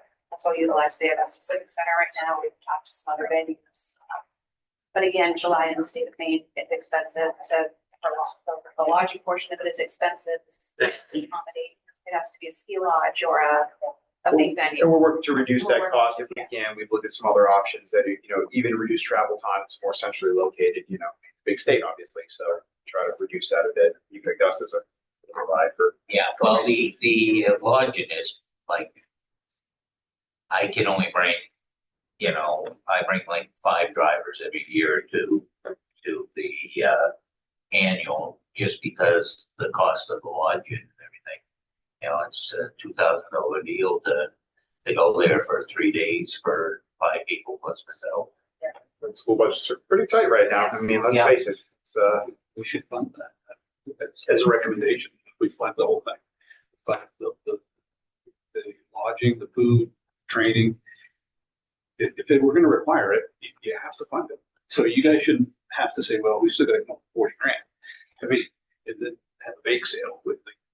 Well, that's basically what we do. I mean, we kind of go out there and Yeah, we that's do. essentially- We go beg to the vendors and we borrow, say, we don't steal that. you know, we have sponsors for the big bus companies. They'll do a sponsorship, gold levels, platinum level sponsorship. Yeah. that We they get raised the- our, We raise money, we raise membership fees, but. this year we raised it. I mean, membership fees, But still $200, right? under 200. Yeah. 175 that school districts pay to be a member at MABD, which for what we offer, I think is minimal. Yeah, I mean, when you divide that by the amount of people that get training, that's a really cheap entry level price, and we've been trying to do things to attract people to come in, like, we even thought about, some it's some incentive, just like people do things to get employees to, come through our applicants, come through for a job. We've been trying to do things like that as well to make it more attractive back to MAPT. But I think fund money, all of their conversations generally come back to, that sounds great, but money, Even the speakers, we want to have quality speakers at our national, our state conference. We want to have national speakers that come in, but they're too expensive. I mean, you know how expensive speakers to have come in, and so we kind of always have to go through. Okay, we'd love to have this person because it would be really great knowledge to bring to the districts in the state. And then we look at the price of the speaker. We're like, oh well, we'll go with a lesser option because of the cost. Yeah, we're like, oh, we need well, yeah, speakers. well, that's exactly it. And that's what happens every time. And there's some great training, don't get me wrong, that Absolutely. happens there, but like, it would be nice to have something that people can walk away saying, a piece of paper that says, I had this training, right, this certificate that my people now have, right, and that's one of the things, but that costs money, that really does, We ought to go sometime down the hall. I just realized this morning they are down the hall, but go to VHS. And, they pull federal grant money to conduct conferences on impaired drivers, on basic driver ed, and all kinds of other things. I wonder if that's a venue. And then they give it to like AAA, and AAA runs the conference. So, is that a model where the state could put some money producing entity that doesn't cost the state anything because it's safety oriented, and then that money then transfers to MAPT to execute the curriculum, and you're not bound by your budget.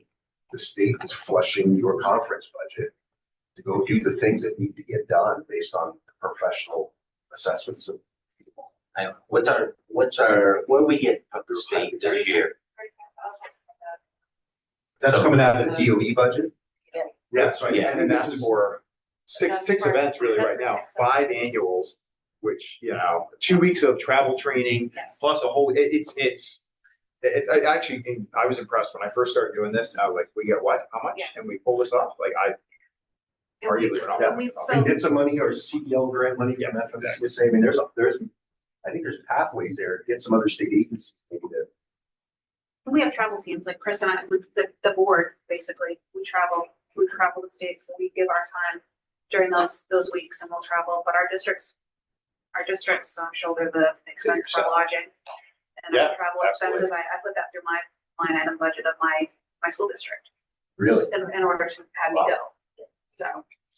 Yeah, I mean, it's how all, It's all pretty much of everybody those, does. The national level, the association. Personal time, right, like that. Well, right, and same thing with, who provides the training at the regionals, it is again donated time by transportation directors who then ultimately are not only paying for their own registration, they're also paying for their own mileage, they're also paying for their own lodging.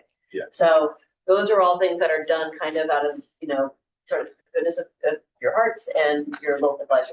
So those are pieces that should be considered. Bob, I know you had your hand up, both of you, so. I did. I'm going back to just getting my mind around, the scale of the issue is you, I think earlier in one of the earlier meetings, we had about 2,500 buses in service statewide. Is that a similar number to drivers, or do you have more buses than drivers or spare drivers? You have some spare buses, things like that. Every fleet, to make 10 buses, you probably have 13, maybe, or 12 or 13. So there's certainly some extra on there, 20%. So, yeah.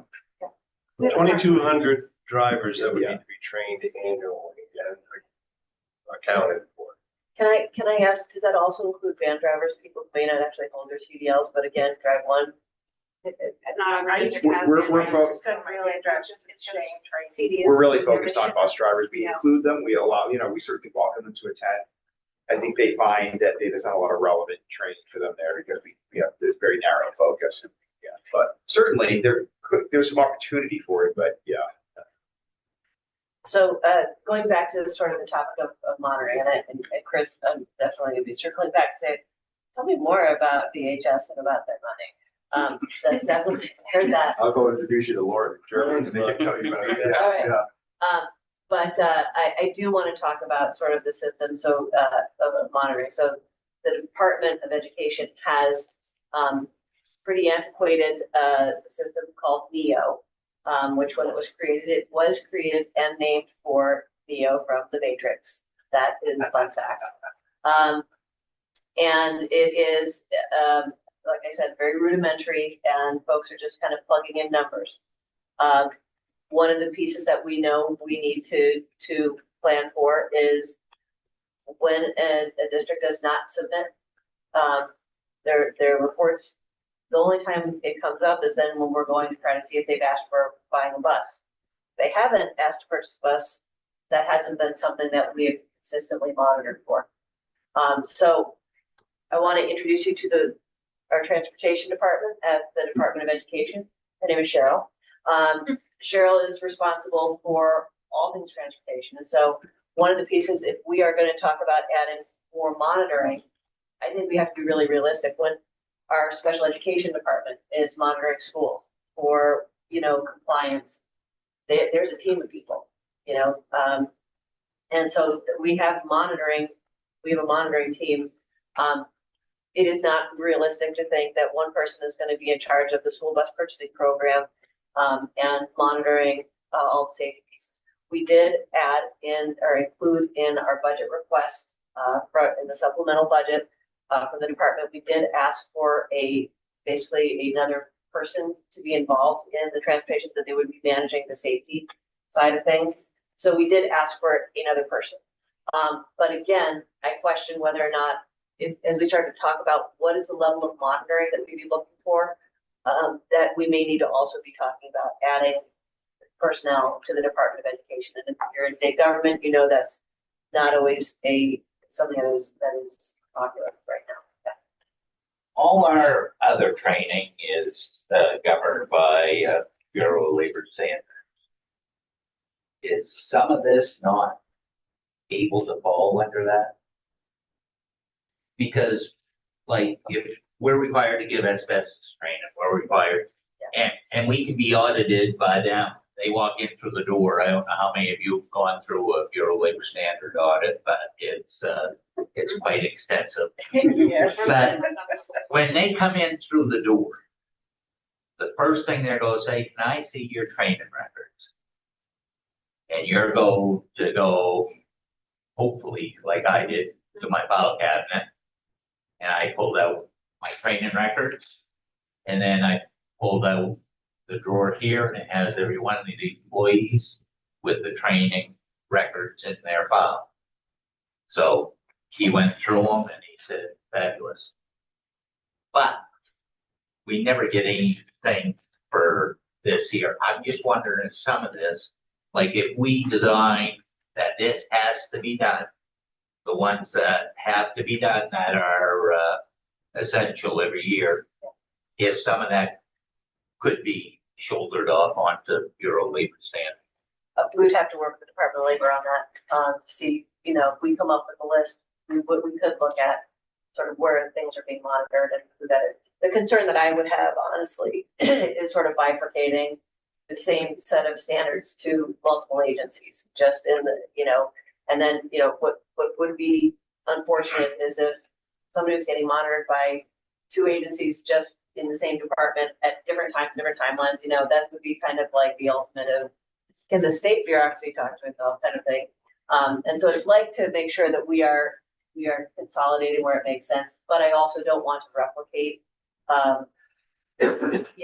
expertise that exists in another agency.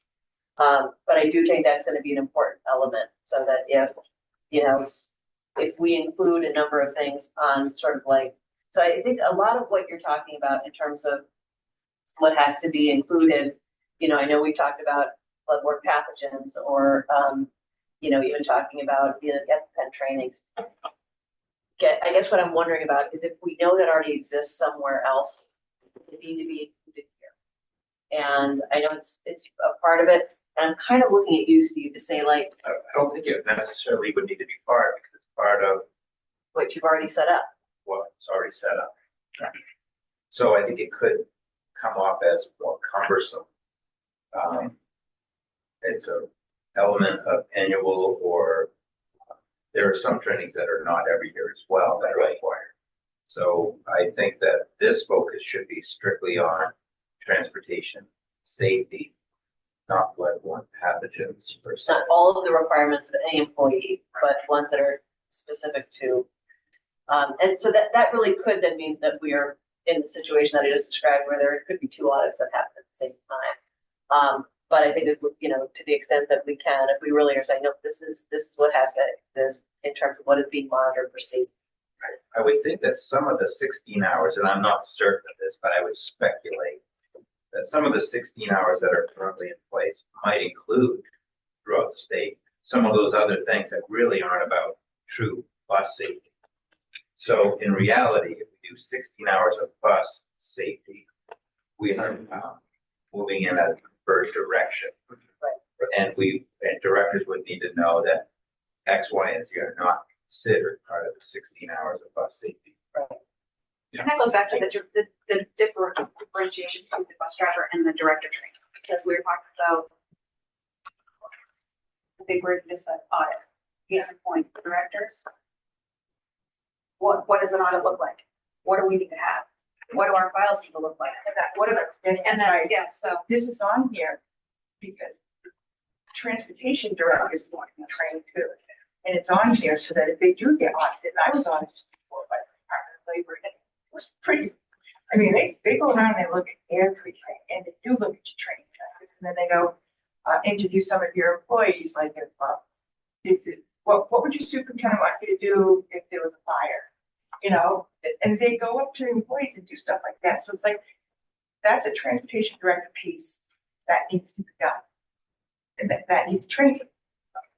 You need to be ready for this. You need to have your records. Well, just like NTSB coming in and saying, hey, like you needed to have A, B, and C. Who told us that?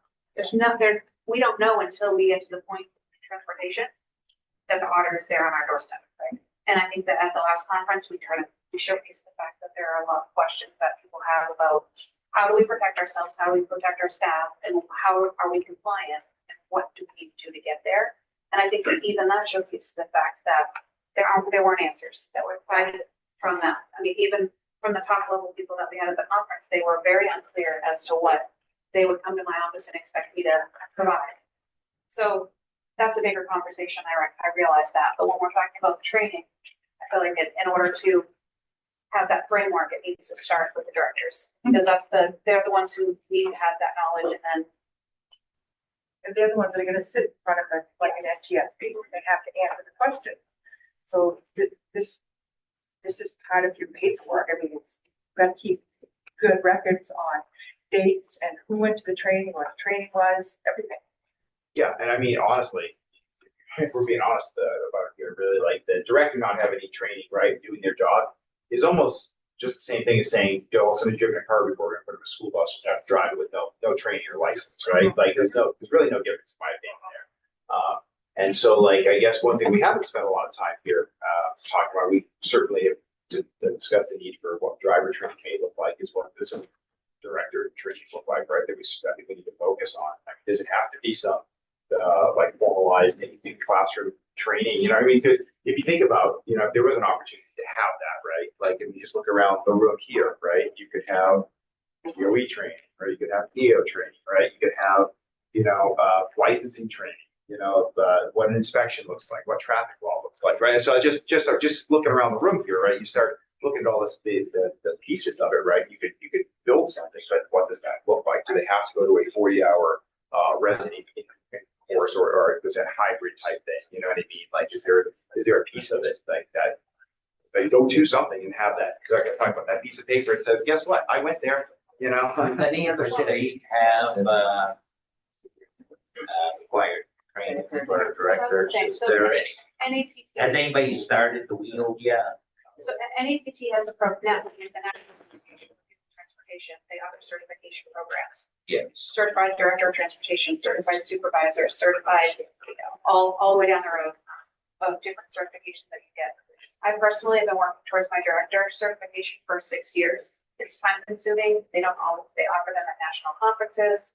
They take classes only at certain times. So to try to 32 years doing it. exactly for the certifications, it's just one of those things where does it affect my day-to-day job? No. Is it priority? No.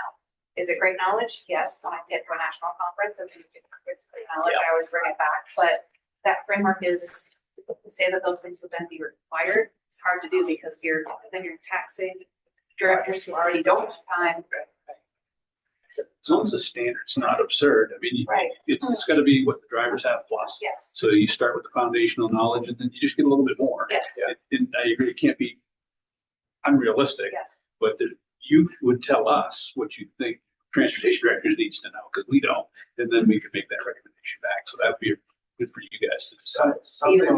Something that I think that we should consider. So if you put on like the ed tech hat or the teacher hat or the principal hat or even the superintendent hat, we go through a 5-year recertification process. We have to show new learning.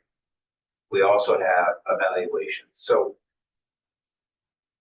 there's a lot that goes into that's in play for the vast majority of educators. I think that I want to go back to Mr. Ireland's comment about the 5-year check-in. I think when you're dealing with safety, I think that might impact some people, but the way I see it is, if they're not safe to drive, we wouldn't want them on the road for their own well-being and their emotional well-being if they were to harm a student, right? And we certainly don't want kids impacted. So I know that I just submitted last week for my certification, and I worked with a committee and I completed things, and come July I'll get my new certification.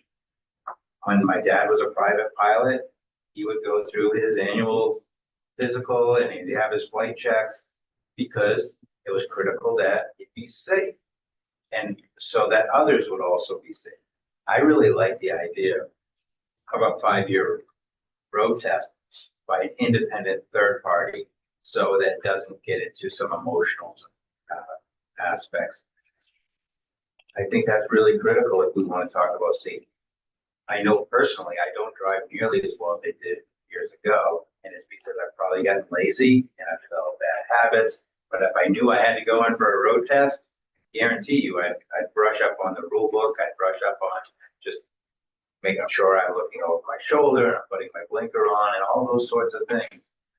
I think that's probably the most critical ingredient for safety. These skills are perishable. We say because we use it every day, it's not perishable, but that's not true. You don't use all of it every day. You go back to the basics. You come from Playson, you drive from here to Holton and not see a thing because you've got other things going on. You're talking to distraction. And so I agree with that there should be something to ground you again, because we got corners, we get good at certain things, and then we do what works for us. It may not necessarily be the way that you were trained. And we see it all the time. We have people back and focus them. And sometimes they don't qualify, and you got to put them back through and give them some pointers. And why? Because they got complacent and just started doing things their own way. That doesn't meet our standards anymore.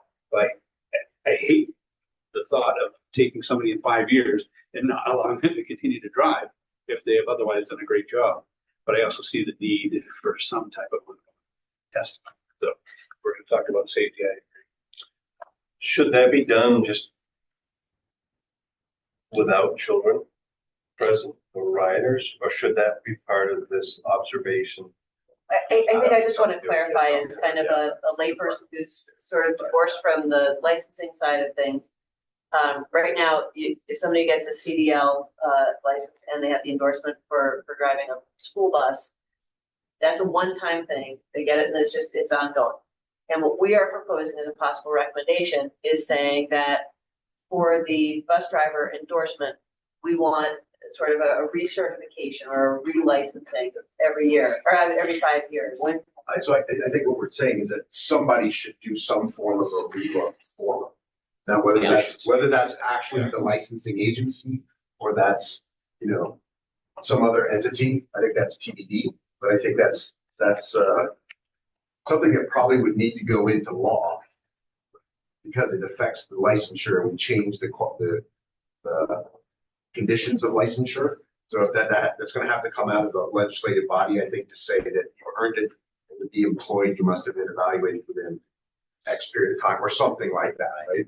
And whether that's done by us or by somebody else or locally by the district. I think that part of what I was hearing Steve say, and just knowing sort of diversity of the school districts or the school administrative units, I would say like that should happen probably with a licensing authority or something. I don't know who else could do it. Certainly not Department of Ed, and I would not feel great about asking our transportation directors to do that or to carry that kind of responsibility. When did we redo the last recertification? When we went to DS endorsement, 20 years? When did the federal government standardize the school bus? Is that what you're asking about? Yeah, we had to all retest Yeah. for our endorsement. Early 90s. 96. Well, 96 was when 92 was when the CDL program was federally standardized, and the school bus was folded in that in 2006.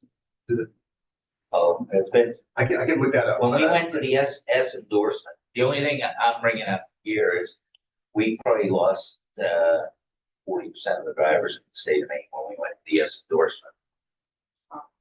So I just wanna, caution us if we're gonna put a law in or anything, that we could lose a big portion of our drivers. That concern, The compensation. we have a lot of elderly drivers driving the school bus, and I did not mind hiring people that were old because they had really good work ethic.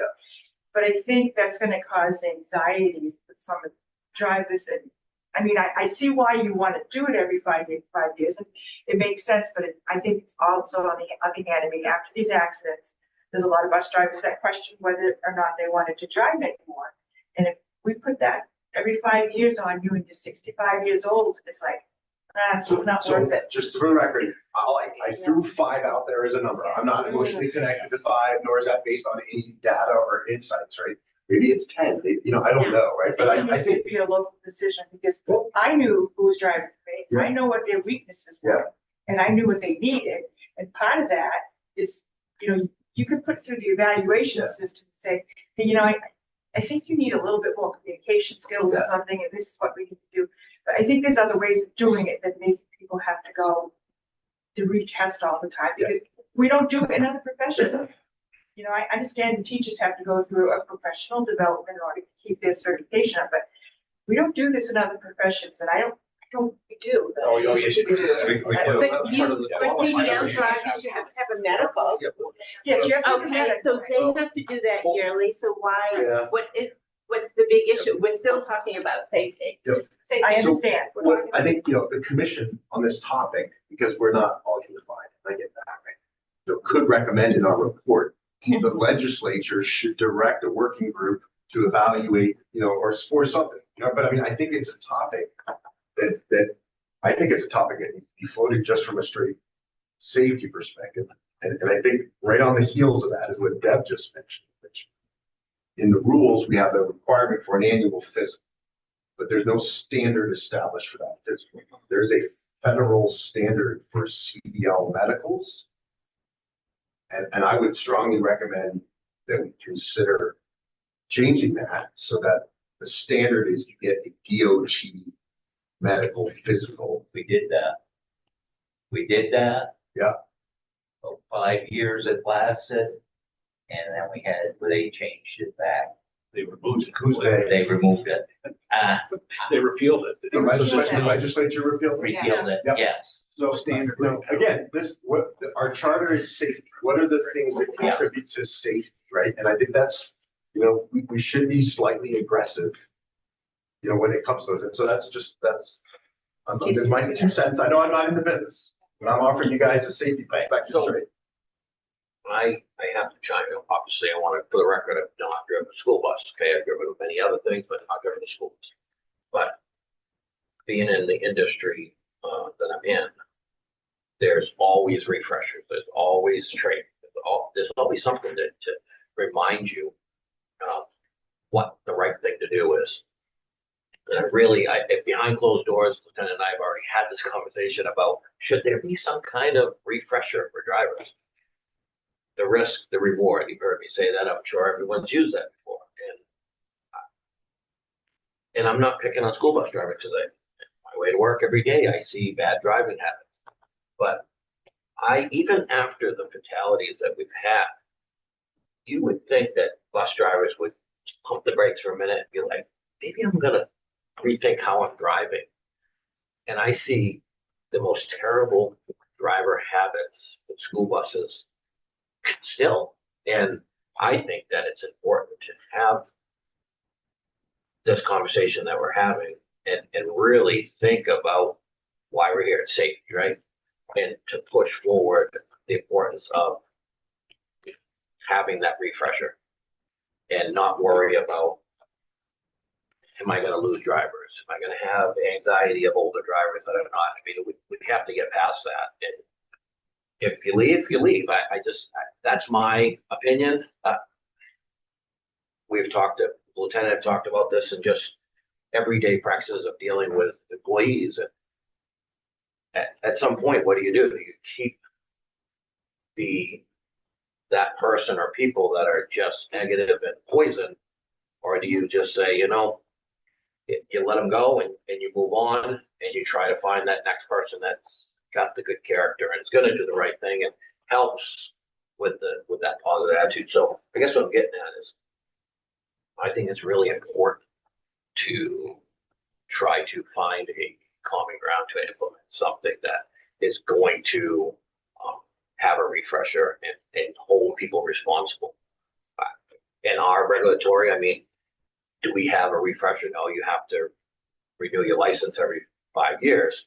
But if we see problems, we go and address them and we give expectations and we educate and if it has to go further than that, then we go further than that. Obviously we have a checks and balance that we do as a unit. Is it a lot?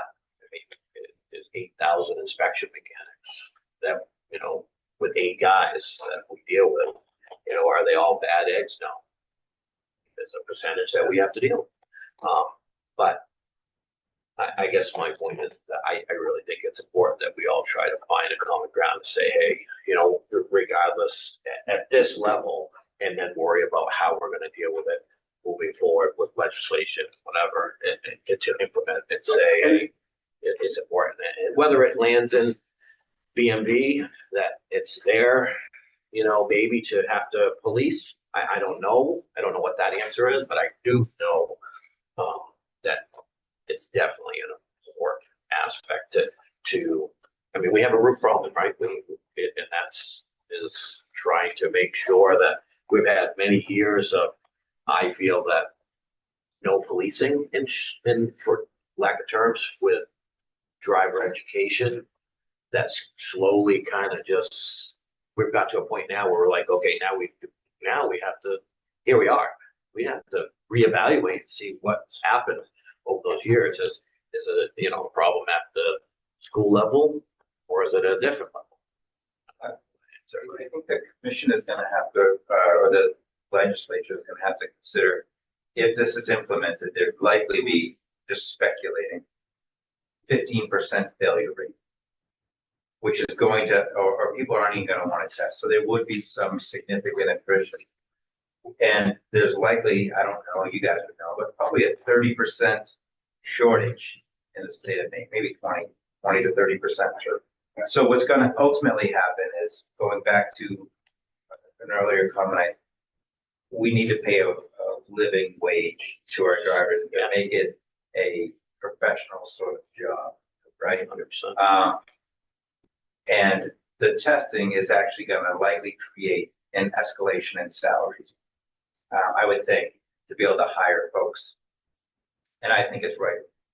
It's deserved. We've talked a lot about ed techs and getting their rate of pay higher, and teachers getting their. We haven't had as much conversation about transportation folks. And I've worked in schools for 34 years, I guess, and I've done every sort of job except for maybe AD and bus driver. And both of those jobs would not be jobs I'd want, because I think that really, really a stressful job, and they should be compensated accordingly. So maybe we can have a compromise on this one, where a recommendation goes forward that there's some type of written test just to ensure that they have that, maintain the level of knowledge. Then your annual is your proficiency observations. So we're getting both that way. Absolutely. But I think, there's a way to get at this legislatively, and that would be tied to the license. And I don't know that's what we need to do, right? To get at it from a regulatory perspective, where there's oversight of, spot checks, proficiency checks, you won't ever want to see it, but they're documented and they're done, and so there's a range of options in here, but continuing on. So I guess I heard a couple of things. I want to make sure if we're talking about testing, are you talking about the initial CDL test, or are you talking about a retest later on down the line? So both, you'd have your initial, but say in 5 years, we're talking about trying to make sure somebody maintains a level of competence and proficiency. Requiring the written test is important to ensure their knowledge, but to put them back through a bureau motor vehicle process may eliminate those that just don't want to deal with it. They might be at the end of their career. They might say it's not worth it to me. So, but a written test they can do almost from anywhere, prove their at least a level of knowledge still with the current laws and rules. And then your proficiency is through your annual ride-alongs that you've been talking about.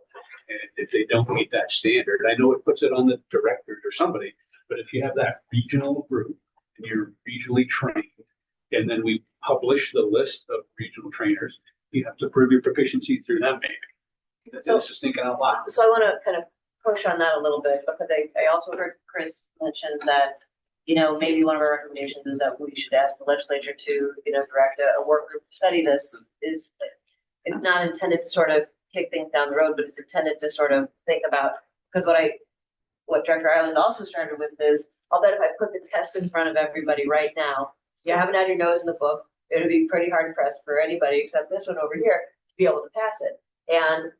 And so my worry about, just giving folks back out the CDL test, the paper test, is, are the details that they would be tested on the details that we want them to know, especially focusing on safety. And it's the skills that I think that I was hearing us that we want to make sure that we prioritize, and that is an annual check. Do you know how to load and unload? Do you know how to deal with evacuations? Do you know how to manage students safely? Do you know how to avoid distractions? Do you know how to check your mirrors? Those are the things that we want those skills to be absolutely checked, and we want to train up our directors to make sure they know how to monitor it and test it with their own folks. And then I think we can look at licensing, because I knew about the piece about the standards of the medical physical, because it's a question that we've been asked shortly after the crashes, that the result of the 2 student fatalities was, what is the standard right now for the physical, and that was information that we needed to provide. So I do think there's value in having our legislature go back and revisit. This was repealed some time ago. Should it have been repealed? Does that need to go back? And while you're at it, should there be a relicensing standard associated with that? I also think another one of the recommendations that I'm hearing is, focusing on the pipeline and talking about, do we have adequate number of CDL training opportunities, either in our CTEs and in other places around the state, so that we can begin to to elevate the profession, but that starts also with making sure that people can access training when they want. So I'm trying to kind of pull together with some of what I'm hearing. Yeah. So I'm a training facility. I have a trainer for CDL and school bus. We train them. They go drive a dump Drive a truck truck. because they're driving a dump truck for twice the money. And less the they don't have to be recertified or they don't have, so it's just, since, COVID, the quality of people filling out application in my department, I've hired some of them, not as drivers, fortunately, but for custodians and stuff, that I wouldn't have considered 10 years ago to work in the school system.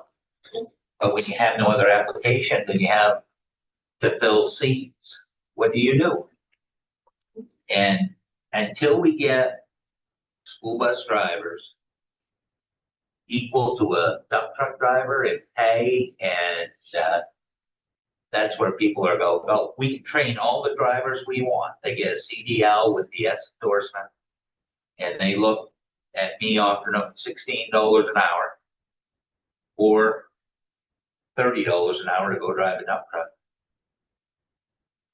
And most of your drivers are part-time. They're going to get more hours driving a dump truck. So they're going to make $40,000 a year driving a dump truck or $25,000 working for a school department. Where are you going to work?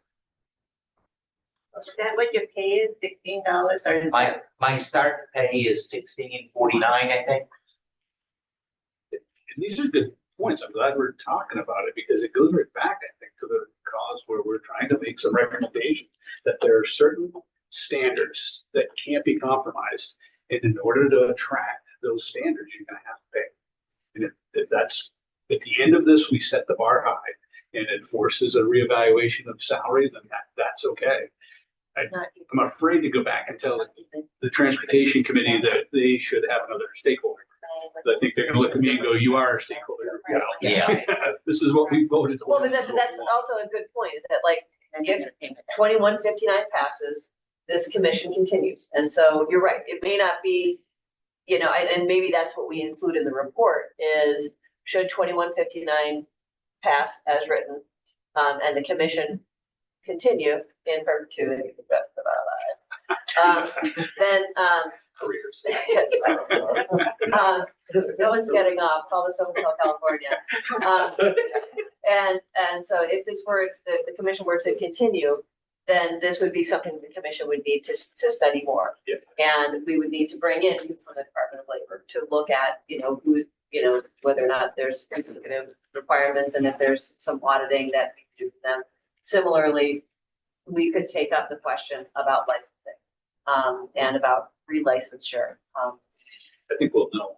Yeah, April 15th. So if I report back after that, we should know. I should know. And a quick look with Wayne's point, with him saying about training, like he's losing staff at $14 an hour, $16 an hour that you're starting, like that's a lot different than, You're competing with. yeah, Duncan, You're under. anyway. Yeah. I mean, how can you Right. continue to add to that burden of that position with that type of a salary? Like But my people are 40 hours, 44 hours a week. Well, they would have to. Okay. And they're year round with Right. probably one of the best benefit package they Right, can and- get. right. So we have other things that we're offering, Yes. but our pay scale isn't there. So when they come in and we're in the county too. I mean, the county is a little, Of course, the younger different people, animal than, the younger people don't look at that.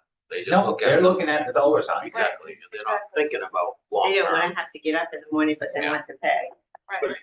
But the working conditions are important. You're right. Yes. Yeah, because with the right working condition, the right benefit package, you can get away with paying less. Yep. Not a lot less. If you have a choice to go make $25 an hour with great benefit package or $30 an hour with crap, that's an easy decision. Right. And that's why we can fill our ranks, and that's why we can hire mechanics for our garage. We pay considerably less than the private sector, but we do offer an awful lot of it. So I think that's why you are attracting people at these lower wages, is you're giving them good work environments. But we're going to have to go at least part way. right? We're not gonna probably get these guys 100,000 a year, but 40, less than 40, I mean, Yeah. you certainly couldn't take care of a family on that. I Right. don't know how you would, even in the county, I don't think, which is a cheaper cost of living, so. The budget's just, I mean, when the taxpayer turns the budget back to you 2 or 3 times and you got a cut. Right. So now they're cutting positions on me, you know? Right. Right, you plow the roads or do you Right. pay your people for it? It's just, it all comes down to economics. And, I mean, but if we make more hoops for people to jump through, I'm just, I would like to see accountability for the person that marks down that they're giving this training to their driver. I want to see somebody auditing that is actually happening.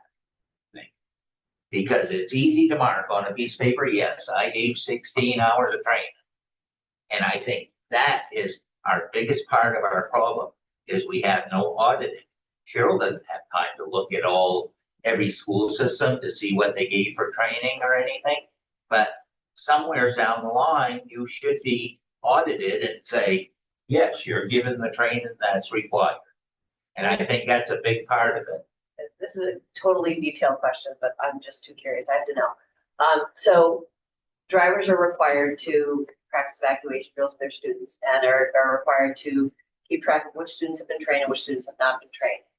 How do they do that in terms of creating that student list, ensuring that, Mitzi wasn't out that day? They're not, they do not. They're required to do the evacuations. There's no accountability to what students. They fill it provided them. But every year they fill it on the EFT 21 with how many students were trained. But not. Right. No, Yeah. It's very. So an audit would not be reasonable for an No. auditor to come in and say, give me your student list No. and show me that the day that they Not got at all. trained. No, not at this point. So, I mean, we give it, How would you do that? we do it twice in the fall and twice in the second semester. Just trying to make sure that the kids that were required once in the fall, once in the spring, but we do it twice, trying to make sure you get the kids that weren't there on the first one. So Yeah. just while I have a thought, Yeah. this accountability thing's a big piece, because what is super, super important that I'm hearing is there are probably adequate rules and statutes on the books right now if we could force compliance. We're very close to saying that as a group anyway, but you just said it, that we're not holding them accountable, so we can write all the rules, we create all the standards. If there's nobody ensuring compliance, then how do we know it's getting done? Because I do believe, and I testify in front of the legislature sometimes, you don't have to change the laws. We just have to enforce them. They're fine. I'm telling you, there's a lack of compliance, there's a lack of enforcement, and there are challenges with that, and we talk about those challenges. You might be very close to saying exactly what this commission needs to say, is we like what we're seeing so far. We added a few things, we've got a few tweaks, but the fact of the matter is we need an enforcement mechanism. We need to hold people accountable, and this is how we're gonna do it. That's exactly. That's my That's- view. So you recommend perhaps a Jason King-like unit be resource for the Department of Education to provide that CBE oversight across the geography of the state of Maine? Yeah. And it's That's seasonal touch points or whatever it needs to be. Yeah. Right? That's exactly it. I think you could say that, like, even if you wanted to have somebody looked at like once a year, but you could say that school district shall, right? And then the state, it's on the state to make up a checklist of saying this is what things you check your driver before you go for a checklist, right? And then it's done. Yeah. Right? And we don't have to create, roving patrol units, which is So making some, difficult. take off your associate or assistant commissioner hat, put your co-chair hat on. Tell us, when you guys asked in your supplemental for that extra position of augment Cheryl, had you done an analysis and you don't answer this. Well, I'm just gonna posit the question. I suspect you guys had envisioned more than that, and you asked for what you thought you could get. Because that's usually how the calculus works in our agency. So don't answer that.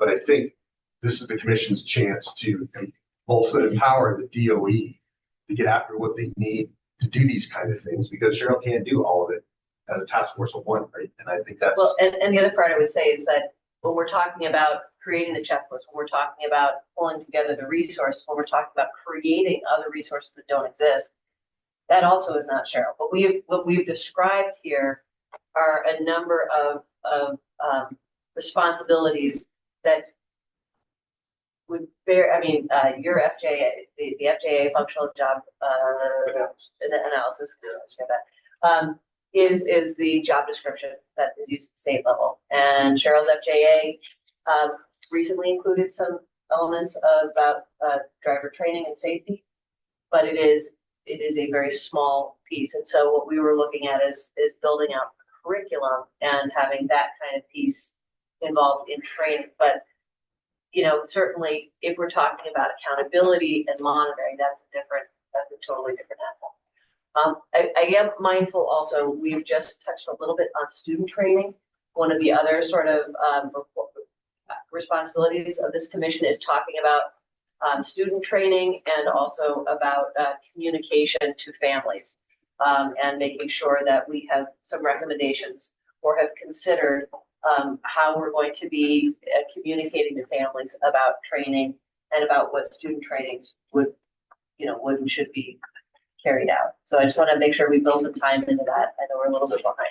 Yeah, absolutely. I actually think that the student training is a little bit lower than the director and the driver that you said we've been talking about. Because I think there's a lot of this existing already. I think probably of the stuff that's been built out, which if you go to different districts, this is probably more built out than others. And I think that this would actually be fairly easy to provide some checklists of how you do it, like the pamphlet that's made. Again, the state, right? If you got a training person to make a pamphlet across the street. There could be a video made of how to properly evacuate a bus, right? What a window looks like, and a few different example units. But what we do in the district is we take 3 or 4 buses to a school, and we do it just like we migrate. They come out and we fill like 4 grades, different buses, and we do one bus is like the bus rules.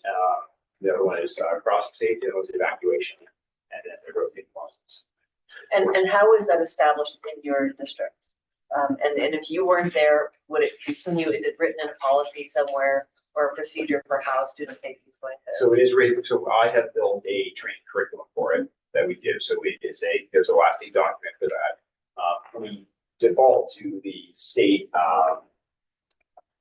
regulation here, right, to say that we provide training. And particularly the reason we do it the way we do is because the wording in here, right, it says at least once per school semester, if you go to the area, each student transported to or from home and related school bus or related events in a school bus shall participate. Not every kid that participates in school-related events rides a school bus. I would say a good portion of the kids that ride into like sports events get dropped off by the parents, drive themselves, all these things, right? Get to and from school another way. So that's why we bring the bus to the school. I realize again that's not feasible for everybody, so I'm careful saying the way I do it is perfect for everyone, right? It is not. I realize that. Just kind of offering, but I think, Wayne probably has a way that they're doing. He has a way that they're doing. I think there is some of this that's happening. So that what you're speaking to is sort of folks who understand what 81 says and following that piece. So part of the audit and part of that accountability would be coming to the school or the school district to say, all right, talk to me about how you ensure that the trainings of all of your students occur 2 times every year, and provide evidence of the dates that when those trainings occurred. So I think that what in my mind now kind of shifting to instead of what's being reported digitally, what's going to be happening if we do have a monitoring team. In the event that the monitoring team is not approved at some point, I do still think that there is a need for us to be likely changing the EFT 21 form so that we are saying, please provide the dates or and again, I don't think it needs a change in the rule, but I think it can certainly be a change in our procedures to say, how are you ensuring that families understand. There's nothing in there about danger zones, right? Or safe loading, training of students about safe loading and unloading. This talks about emergency evacuation. We have added that in there. But that could be a change in 81 that we could recommend. Well, and I agree. And I would say one of the difficulties, one of the words in there is drills, right? And so like we could certainly do some very effective training, right? With the as right? The schools have all these fire drills and everything. Right. I think at least once per year, we certainly do a drill, but training might be considered, to talk about the word training, you know, and for one instance where you can go into an auditorium and show, you know, some videos and stuff, how, you know, windows open. Sometimes I think that's more effective than a bunch of kids sitting in a bus trying to look at the window and trying to train the heck around. Yes. So I think you could say, you know, you could evacuation drills for training, and you could say it, you know, once a year should be a drill, say it. No substance or physically getting on and off the bus, but I think we could very effectively and make an argument for sometimes the training sitting there, you know, showing some short videos, 20 minutes, they don't have to be this ridiculous thing. Review the bus rules, show what an evacuation looks like, demonstrate it through a video with a kid. There's some training videos out there already made, the School Bus Safety Corporation, stuff like that. You can buy something online and stuff. So, you know what I mean? They're already tailored towards kids. So like things like that, and you can cover like crossing across the street too, you know, a video of, hey, how do you cross, or just talk about it, you know, hey, the driver's going to give you a thumbs up, or whatever the district's thing is. So, Brian, just what I think what I'm hearing you say is, we can and probably should clarify some language in 81 around, what is included in the drills. And then another sort of piece that the Department of Education should assume is identifying student training resources that can be pushed out of schools and communicated to schools. Yes. Okay. And because one more point about the drills that gets very difficult is like midday vocational runs and stuff like that. So when we bring these buses to do some of these things, a lot of those kids, you know, they're often in other schools somewhere. So it makes it incredibly difficult to do that. I have a hard time with like the vocational because they come from all different schools. And then, today they have to go to a job site. We have to bus them to a job site. So did they get their training from their school? Do we give them? I mean, I have a little thing that the drivers will give. It's almost like an airline stewardess. My wife used to be an airline stewardess. She wrote it for me. So the drivers will, you know, it's 3 minutes maybe that when he gets, before he leaves for a athletic trip, they'll read it off. And That's awesome. but that's how we do it. For the student training, we try to do like pre-K to third grade. We have more in-depth training for them. But for high schoolers, they read off their paper. Well, they roll their eyes, right? That's right. Pretty much. I mean, we do that, and it's easy to write up something to hit on. You know, if you look here, here's a emergency window on each side of you, and so it's just a little 3-minute thing. And that's where I think the training comes to it, instead of just calling it a drill, right? Because that wouldn't be necessarily a drill, right? Like that would be training. Right. We actually do a physical drill. You know, they pull into the bus garage yard. I go out and assist them with a drill. I observe them doing their drill. They fill out paperwork. I got file cabinets full of drills and stuff that nobody ever has looked at because we don't have any auditing side of it. But it's tough to give it to every single student, you know, that to make sure they're there because we have so many different factors. You get a new student that came in from a different district, you know, they're in and out of the district all the time. Because I would much prefer to have an option, like, and certainly, like I said, I want to drill kids out there, but like I would love to have the option once per year or something like that to be able to go into the school. And I guess we could still do that above and beyond the practicality of having a third training. It's not that it's difficult, right? To be able to say this one time we're going to do it, you know, in the auditorium because we could get more people and we could get it, you know, trained to everybody. With bringing all the buses, getting drivers to bring these 3 or 4 buses down gets a lot. And then if you have rain and all this snow and cold, right? Which is why our recommendation is important. Yeah. But we need to build the recommendation based on what we think are minimum standards, not on the difficulty in achieving it. And then because once you set a standard, then we all figure out how we're going to do it. And if you ask me up front, do you have any more time in your schedule to do this type of training? I would say, no, I don't. Something's going to fall off my plate. Maybe do that, some fall off. But as soon as we find out it's required, we figure it out. So I'll remind you of a lot of the pain we do I'll figure it out. We should actually use it. I'm not advocating that we take away any minimum standards. We should still do it twice per year. I'm just saying, allowing us a different methodology of delivery, because I think it could be effective and it could help. Yeah. Chris, I have a question. You say you bring your buses in. So who's doing the training? You or the driver? So, well, I'll go and observe, but I have some drivers, and actually the packet, what we'll do is like, before we go out, I have a few drivers that sign up for it, right, that want to do it. We'll have a training session on our break room, and they'll go through and we'll talk about the curriculum. And it even says, like, I pulled some of my days as an instructor, right, and it said, instructor states, appropriate responses are, and they have a checklist, do it all, and they go through it. We did. I believe that you as the driver of those students should be the trainer, because every day you see them. Yep. Every day they, starting from the pre-K, they get off the bus, they get on the bus, you tell them before he gets off the bus, you gotta stop there, you go to the front of the bus, you stand there until I give you the thumbs up to cross. Yes. You're the one instructing them. They know. And we do that also. This is just how do we meet this part right here, the drills, to say we've done these. Yeah. But we do have I do at the beginning of the year, I have the drivers, we review all of our, like, how we do it. I make sure they know how to give the training, and I say, hey, as all your kids are getting off, I expect you to be the trainer, to talk to the kids and give them the thumbs up. When, at the beginning of the year when I was driving, I would always tell my director that I'm going to pull off before I leave the schoolyard and stand up. These are the rules. This is what we need to do. Where I drove, they had to have assigned seats. So everybody knew where they were going to be. So the kids sitting at those windows knew how to open them, because I made them open them. And I knew my students, when we had to do evacuations drill, these are my older students, and they basically are on the bus all the time. So they were my carriers. Absolutely. So. For sure. Yeah. And all that is good. And again, trying to train to what's required of us here, right? And saying that, any student that could essentially ever ride the bus, related activities. All You're those not kids, going to have them all. No. You can't. And but we can try the best we can. Like I was saying, train to the standard, right? Keep the standard. And that's what we're trying to do, is train to the standard. And that's why we bring the bus there, because the kids that come out of the classroom onto the bus are more than what goes off the bus into the classroom every day. You know what I mean?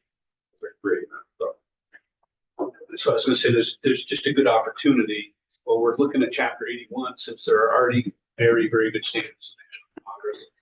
We've done a good job of adopting it, but it's really, really difficult to enforce the Congress when they have recommended practices. I would suggest.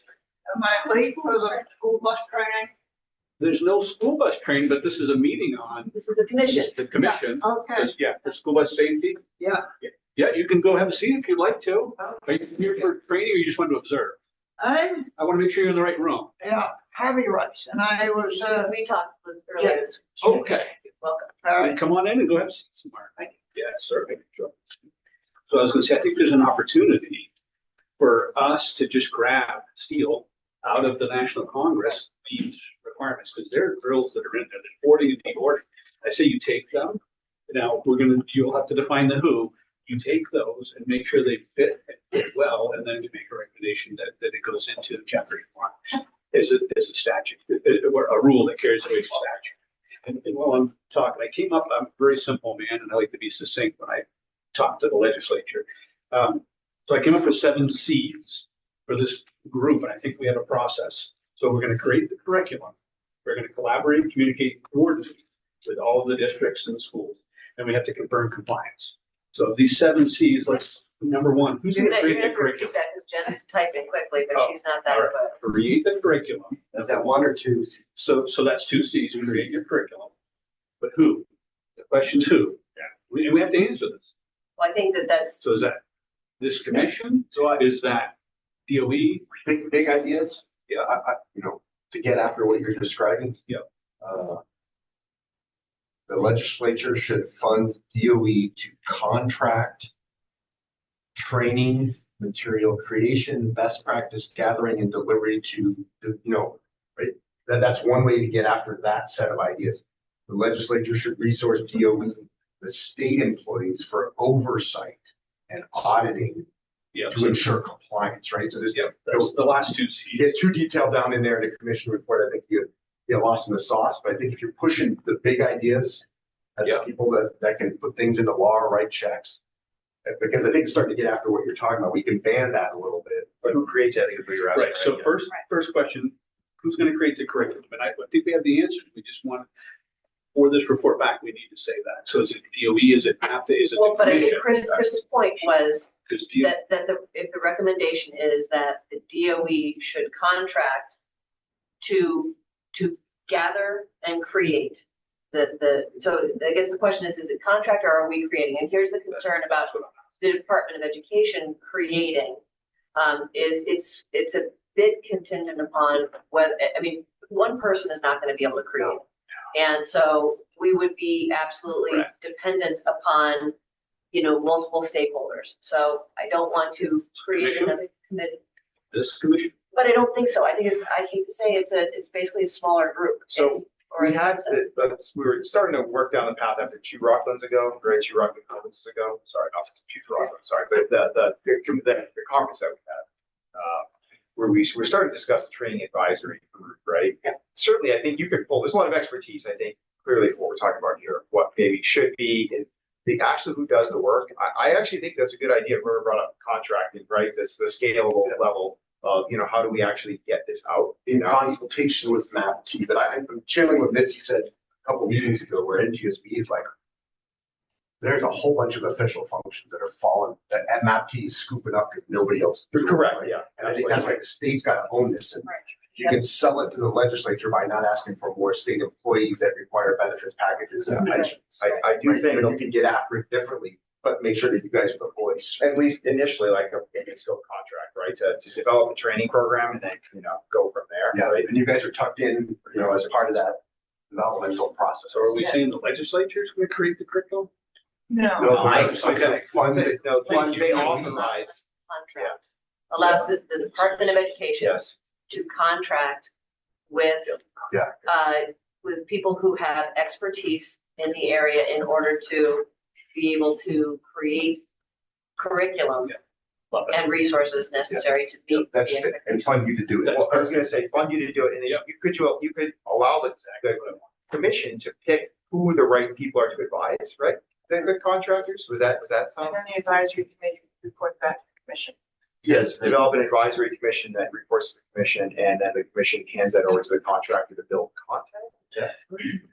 Does the committee say what curriculum we want them to build? So the commission, I think, Or the is, commission we're says- going to say, here's our checklist, and I'm kind of leaning on what Cheryl Okay. has here. Right. To say, this is what we're talking about for driver training. And then I don't want to create too many layers here to say like, but I do think that I would love it if the commission were able to say people who should, the groups right now that should be advising on this would be MAPT, and people who have experience driving a bus, and also, or serving as a transportation director, to be able to advise, or have worked in related areas, developing trainings for students, drivers, so that people can, who have expertise. I don't want to think too hard about it. I don't necessarily want to wait until the commission comes back together again to figure out who we get to contract with, begin to put together some of these resources, especially if a lot of those resources already exist and are already in use generally, that we could begin to just compile to have ready to go. Absolutely. I think you could absolutely do a data call for the different districts around. What are we doing for both the driver and the student stuff, right? The director one is going to be probably a little more commission based on, what do we need to do? But you could still, again, poll your different directors to say, what do you think would be, valuable training for your initial qualification training, whatever we're going to call it, right? And then hand this to said contractor and say, hey, here you go, write me a, booklet that, somebody can follow and do and things like that, that they're going to bring in people that have expertise and actually developing curriculum and delivering this type of stuff. So it's not just on us guessing. I would encourage it to include people from geographic regions in the Yeah. state, I so agree. there's shared Yes. buy-in, because there definitely is a division at times where southern Maine versus northern. Oh, yeah. Really don't. Believe it or not, you guys are great because you describe it in our commission, which is why I'm sitting here smiling on you. You just describe what we have here. Right. So we have the people in this room that can make this decision to help DOE and hire a contractor and determine a curriculum. I've already spoken to contractors. Beautiful. Sure, allows you sort of I think so. All right, so once we've developed our curriculum, so then we need to collaborate, communicate, and coordinate. How does this get pushed out? So those three C's, those are five now. And the who, is that DOE? Once we create the curriculum, we push it out. Does the commission help? Who's going to be responsible? Because we're going to have to tell them that. I think the legislature should say who's going to do that. I think it comes from DOE. I mean, I don't know who else has the, you know, And for work on it. I know I'm not either, but I don't know who else We has the haven't bought authority the to do that donuts, really. so I I'm feel gonna like that's. keep buying it, We're going to be looking for a chair before long. Bring the donut. Yeah, but I guess who else has that, you know, that No, you're right. command and I control, so to speak. to I agree. do It that. should I be the don't- Department of Education, because ultimately we are working with the schools and have access to the schools, and that's where this needs to be communicated to and coordinated with. Okay. The last two is to confirm compliance. Who's going to confirm compliance? Now, we're doing some of it, as we just talked about Chapter 81, and adding rule which carries the weight of law by stealing out of the Congress. That's going to give us very, very good detailed information on how. So part of the compliance and confirmation is creating it, and then who's going to actually be responsible at the end of the day for compliance? Do we have a group that currently exists? Do we create one? I do know that there are similarities with some of the roles that we play and some of the roles you play. And I am not advocating for my agency, but I really think there's an opportunity perhaps while we're doing school bus inspections and compliance. We have a commercial vehicle enforcement unit that works for us. They already do compliance reviews and audit all commercial vehicle operations in the state of Maine. Right now, they're reactive. It's based on problems. If there's problems and scores that decrease, if there's accidents, those are where you do your compliance checks. But I think we have to decide we're going to do compliance checks for everybody.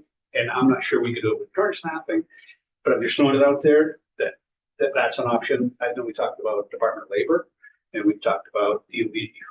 Who should we really be When you're recommending? saying compliance for completing the annual testing, the annual training? Yeah, meeting all the statutory requirements, Chapter 81, Chapter 82, 2301 through 2311. Maybe I'm Statute. oversimplifying it, but as a superintendent, I must certify loads of things that I need to trust administrators to implement, and they sign off, and then it comes to me, and then I sign off for NEO, right? I'd say that if there's like a every 5-year testing, that would be under some other umbrella if it were a road test. But I would think that as a superintendent, if the expectation is that people get 16 hours of training, I believe it would be the director's responsibility to confirm that it happens. They certify it, and then it comes to me, and then I must certify it. So if it doesn't happen, I'm kind of on the hook. Just checking your minute. We could say we could upload. Well, that it goes to the state, so that I certify to the state. Sure. Well, I'm not, I didn't mean that like that, but they don't, that's what we're trying to create now is like that. I think we might be able to make an option where they can upload, certify, train.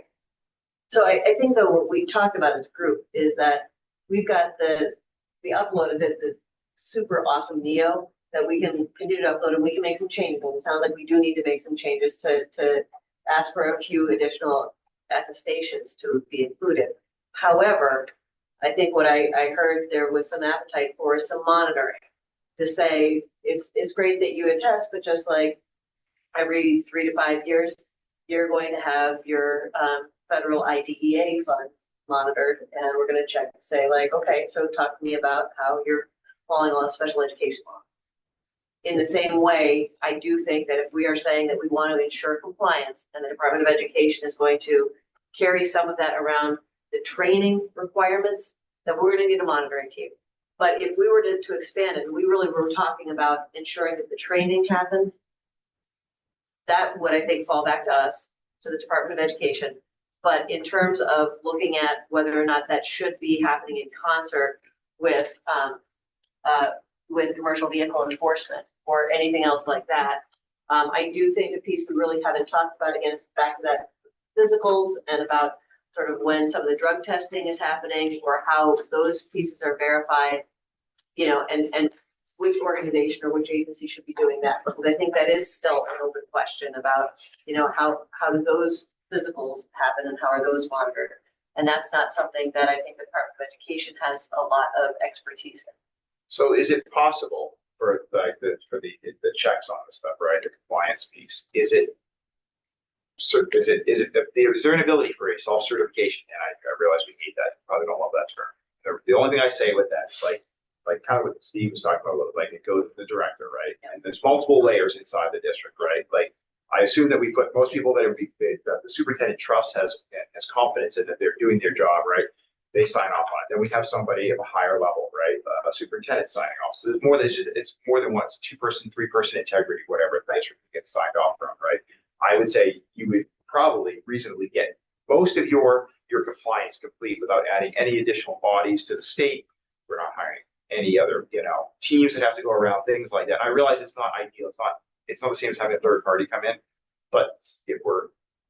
I think the question really becomes, I keep going back to what Director Ireland has said a couple of times, is for the purpose of the commission and this report, do we kind of say, this is what we think, we're kind of building what we think would be the best practice. If you tell us no, that doesn't make sense, then we can come back to something else to say, okay, no, we're not going to have a team to monitor in person and to check your records, which most of which we can recognize are likely in a filing cabinet somewhere, we hope.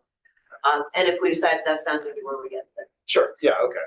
It just, you know, if you take Wayne's Department of Labor shows up on your doorstep story, yeah, add that to Steve's point about superintendents and layers of, you know, certification.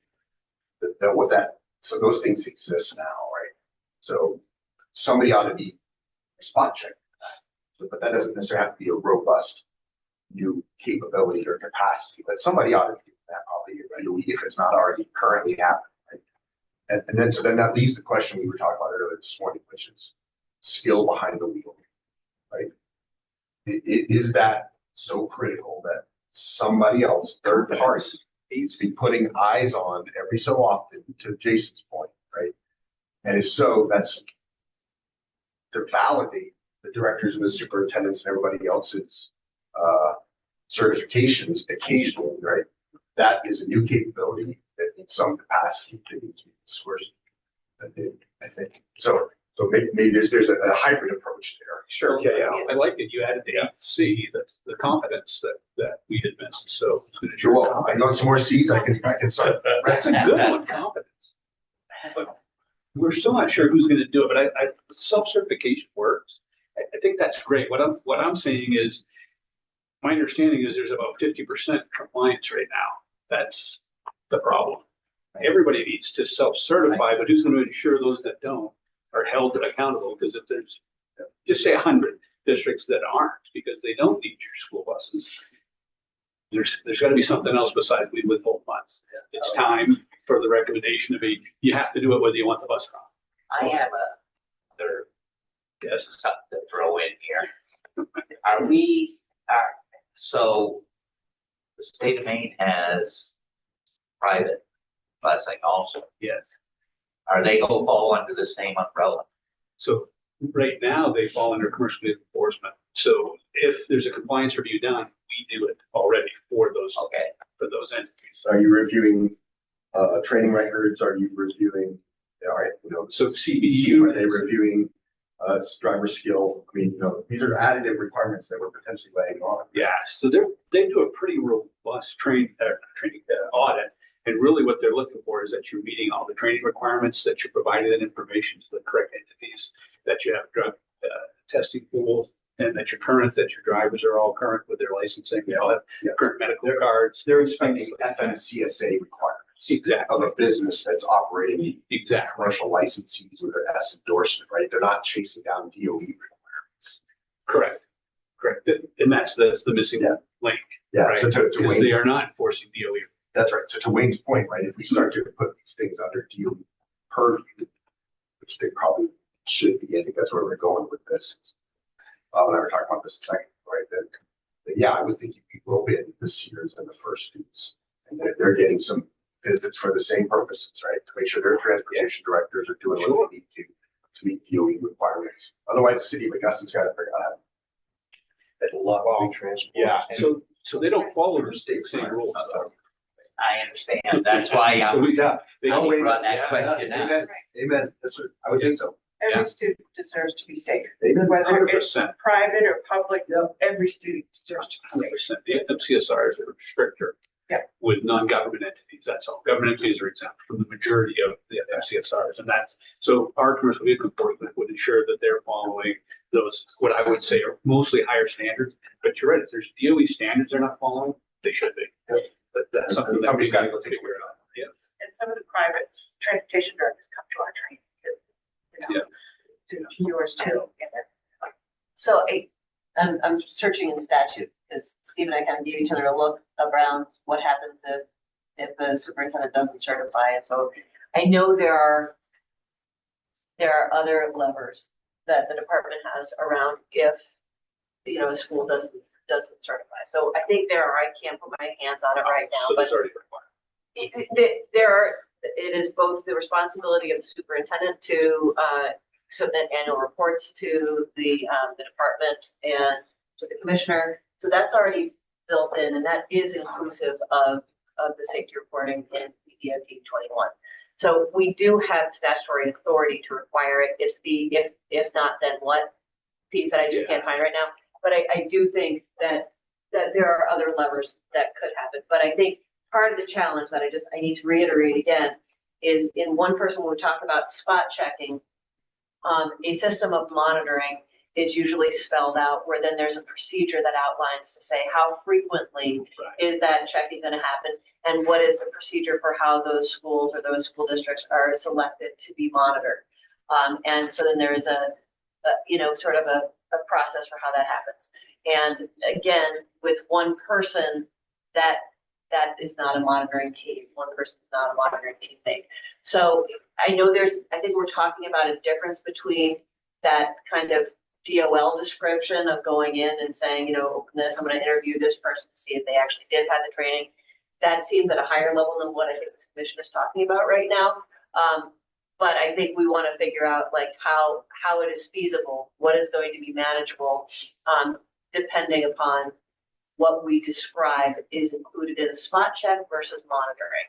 And that's a piece that if the commission could provide a little more clarity about what we're talking about, then I'll have a better sense of whether or not there is a recommendation that needs to be included around whether it's contracting, staffing, or anything else like that. I think it should be like Bureau of Labor Standards.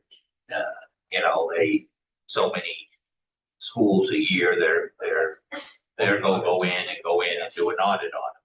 So maybe it's dependent on their workload, but let's say they say 10 schools a year they're doing an audit, and I like the way that works because you're going to have your paper, you're going to have your stuff ready for them, and they come in, and as far as the training part, it doesn't take long to do a training audit because everybody should have their file cabinet where they can open up and say, here's the student training, here's my emergency evacuation training, here's my, for the last 3 years or however we want them to keep that information. So perhaps the recommendation is that the commission recommends that some manner of monitoring of compliance is established by the Department of Education in consultation with the commission. And then we buy ourselves a little more time to figure out what that looks like. We know whether or not we actually get that other position. If the position comes on, we get to build out the sort of the job description to figure out what makes sense, what is feasible. If they do go along with a contract, allowing us to contract for the development and sort of putting together of all the training resources, then it's possible for that person who may be overseeing those contractors then to maybe have a little more time to play a role in doing some monitoring. And then we can look at whether or not there's a way to sort of use existing resources to do that. But I don't think we're really going to know until we know the scope of the training materials and what that looks like. I agree with you, but I also think, right, we talked about a couple weeks ago, we all owe biannual budgets around October, September timeframe, right? So this sweet spot where, if the commission's recommendation in April is, the legislature should resource the Department of Education to establish X. Yeah. Right? And that this is us being your bully pulpit. Yeah. To then you walk in the door with your biennial Yeah. and drop it on the table and say, this is us, this is how we propose to meet the commission's recommendations. And it's all lining right up. And you guys aren't fighting uphill anymore, you're fighting down. And I believe that was the goal of this executive order in the first place. They want to know, what are we doing right? What are we doing wrong? Yep. And let's fix it. So Yeah. this is. Yes, I mean, I don't think we have to solve every problem for you, but I think we list the problems. Yeah. And point some to Bruce's point, some of the who, right? And then the what they're working on, and then the how comes out. Yeah. Yeah, so you could say within the existing, within our existing framework, we've got Department of Labor, the state police, other law enforcement agencies for compliance of statute. Yeah. And then And we we could have to also, solve the rest. but we could also talk about other departments within the Department of Education who are involved in monitoring. So, in style of, or, that is consistent with other monitoring that occurs in the Department of Education. But you know what, we're very capricious, we just want somehow to report back. to Certainly them not that we've got a arbitrary, but yeah. plan. Right? Well, maybe at times capricious. Just throw one other wrinkle. I know I've worked in a few districts when we were working on policy, and when it came to drug testing, there was the fear that we'd lose drivers. And my immediate response was, that'd be great if we lost drivers. They can't pass the drug testing. So similarly, so drivers know that they have the chance of being randomly drawn for a drug test. So maybe a fallback to say every 5-year road test would be random drawing of road tests after a certain amount of time within service or something like that. So it's random, they're not automatically, but they're going to be drawn. Because if we want to ensure that we feel confident that someone's behind the wheel, right? I'll use my mother. I hope she wouldn't mind me sharing this. She has her You're on driver- mic. This is public. Yeah, and sorry, Mom. She has her driver's license. She can fully drive right now. I wouldn't want her behind the wheel right now. And so she's no longer driving, but she does have her license. And if she were to have a driving test, I'm not confident that she would pass. And if we're really thinking about student safety or the general public safety, granted, when you age, you have to go in for your eye test, things like that. There are some elements of standard driver's license that you have to have when you renew every 10 years, whatever. But I really do think we want to ensure that people are fit, ready to be behind the wheel of any vehicle. So maybe random, you're drawn, and then within 3 months you must go in for a test or something. So there's a little bit of window that you can. I am mindful it is 11:26. And one of the pieces that I wanted to just clarify on is I know that Jen has been working diligently behind the scenes to begin to craft the very rudimentary framework of what this report will be. I think one of the things I want to just sort of ask the commission right now is thoughts about, we have been holding the 3rd next Friday as a possible meeting time. I think we've got a really good start. And I feel like there's a lot that we could do probably asynchronously. But I also don't want to rush to the end and not land and have the commission really clear on what our recommendations are. And so I guess I wanted to raise whether or not we should be meeting next Friday or not. I don't think we're done. I think we're close, and I feel really good about where we're at. And I will say this group has been phenomenal to get where we're at so far. we had to form and norm and start storming before you can ever perform. And we've hit this performing level in a really, really short time. So I wish I had this group for all of our other problems. We'll storm next week. Because we will have to get back and really storm, because we'll perform next week. I think we're really there. But so I think we should, just based on just what I see right now. Really quickly, at this point, there's been such a breadth of material discussed. Would it be possible to have what the leadership of this commission understands the consensus thus far to be consolidated into a draft report for us to work from to move forward to a subsequent meeting? I don't know what. A draft report might be aggressive. Between now and Friday. An outline, I think we do an outline, I think. I can do an outline. All right. Love that energy. Just to see where we're at. Clear my schedule for next week. Do we want to wait 2 weeks to give time for a draft?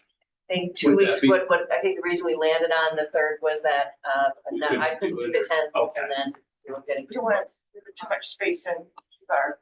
If we bless the outline on the 3rd, then that gives us time to write it. Yes, and ideally, if we can get that, Jen, if you could just clear your whole schedule. And we can get that out to the commission by Tuesday, so that folks have it, Wednesday morning. You think I don't have an outline already? I know you do, I've seen Yeah. it. Probably on the way. Yeah, so, and obviously, Jen does a great job of like kind of pulling together the meeting minutes and sort of talking about it, but I know I've been writing my notes, so it'll give me an opportunity to look to see, like, did we capture some thoughts that we had? Just want to see for Yep. tidying in a box and what might be missing. Sure. So for our agenda for next Friday, the 3rd, we'll still meet here at 8:30, same time, same room. We will have two members of the commission, a rough outline of what we're looking at that should incorporate much of what we've discussed, including some of the preliminary recommendations. Places that I know we're still trying to suss out is sort of where some of those compliance measures sort of land. And then, so I'm thinking a little bit about, Steve just raised a good point about testing and sort of what happens with, drug testing and how consistently that happens. That is not something that is currently reported to the department, but it may be reported somewhere else. So those are some pieces that I think would be helpful. So we'll spend our time doing that. Other information or other things we should be considering for our meeting next week? Just one thought. We're going back to the transportation committee.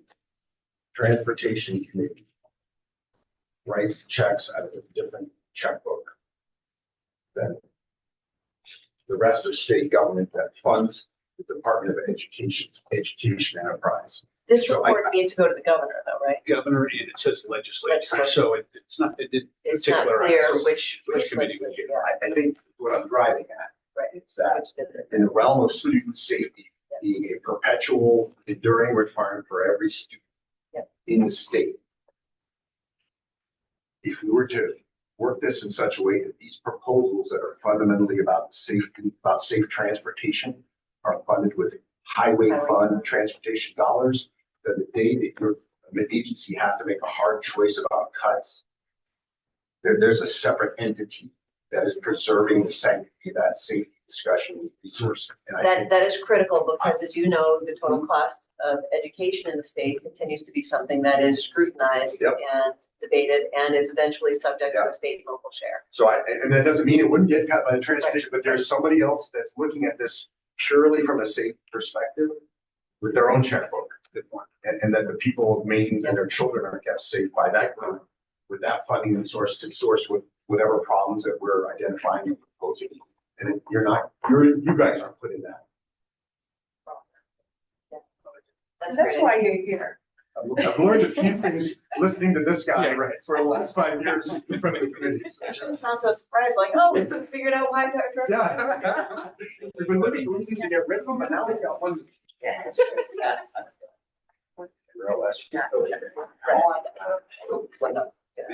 I require all. Yep.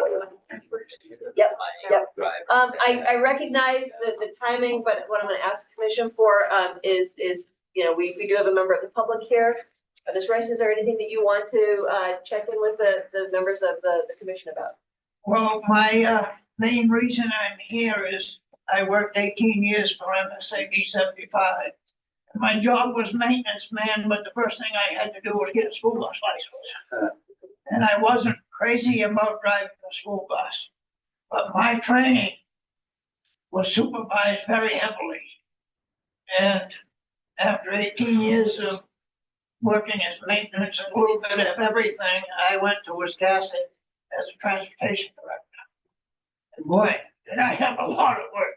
But I had a couple of drivers I had problems with, and I actually put the camera in the bus to see what was going on. I didn't tell anybody they were in.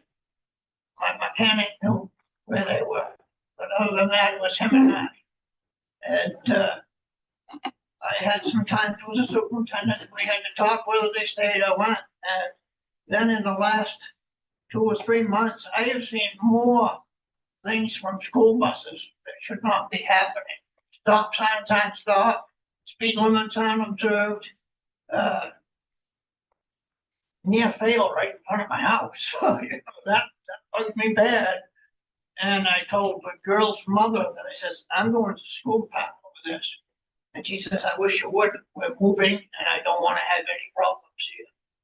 And boy, it was all I could do not to go. But the bus driver used hand signals and she didn't have any lights on the bus.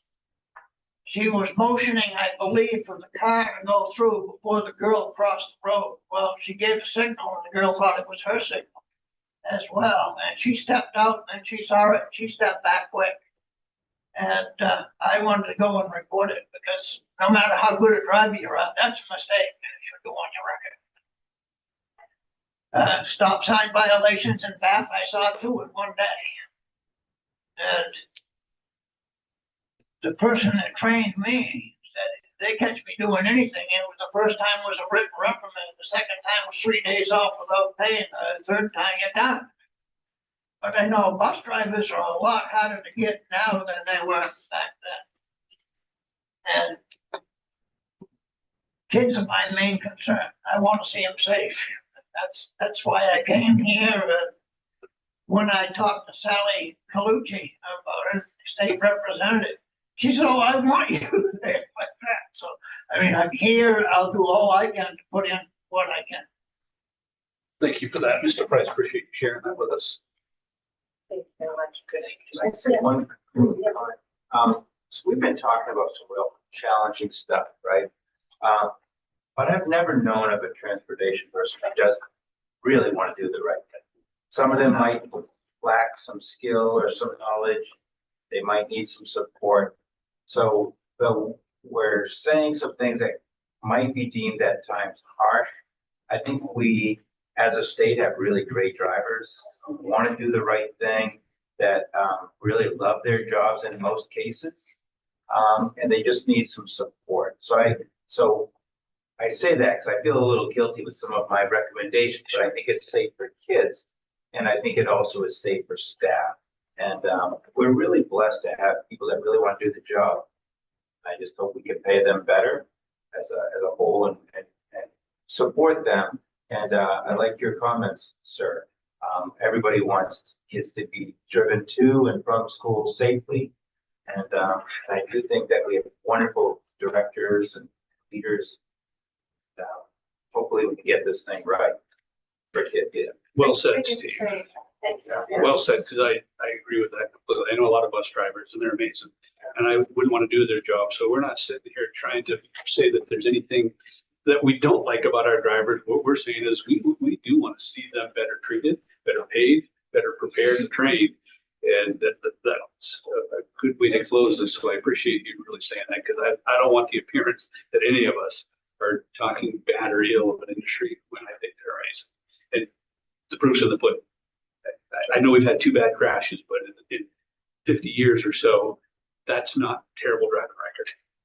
That's really good.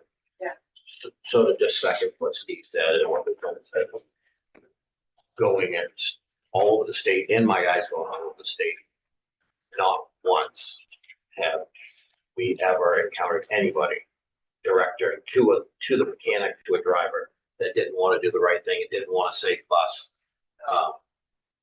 Maybe needed guidance because of what we talk about being complacent, but doing that over and over, just needing the checks and balances and us coming in and being the extra set of eyes. So just a second that, some of the things that I've said, I don't want people to think that, just on the driver or a director or whatever that person may be. But not once, I guess, to just mirror what Lieutenant and Steve was saying.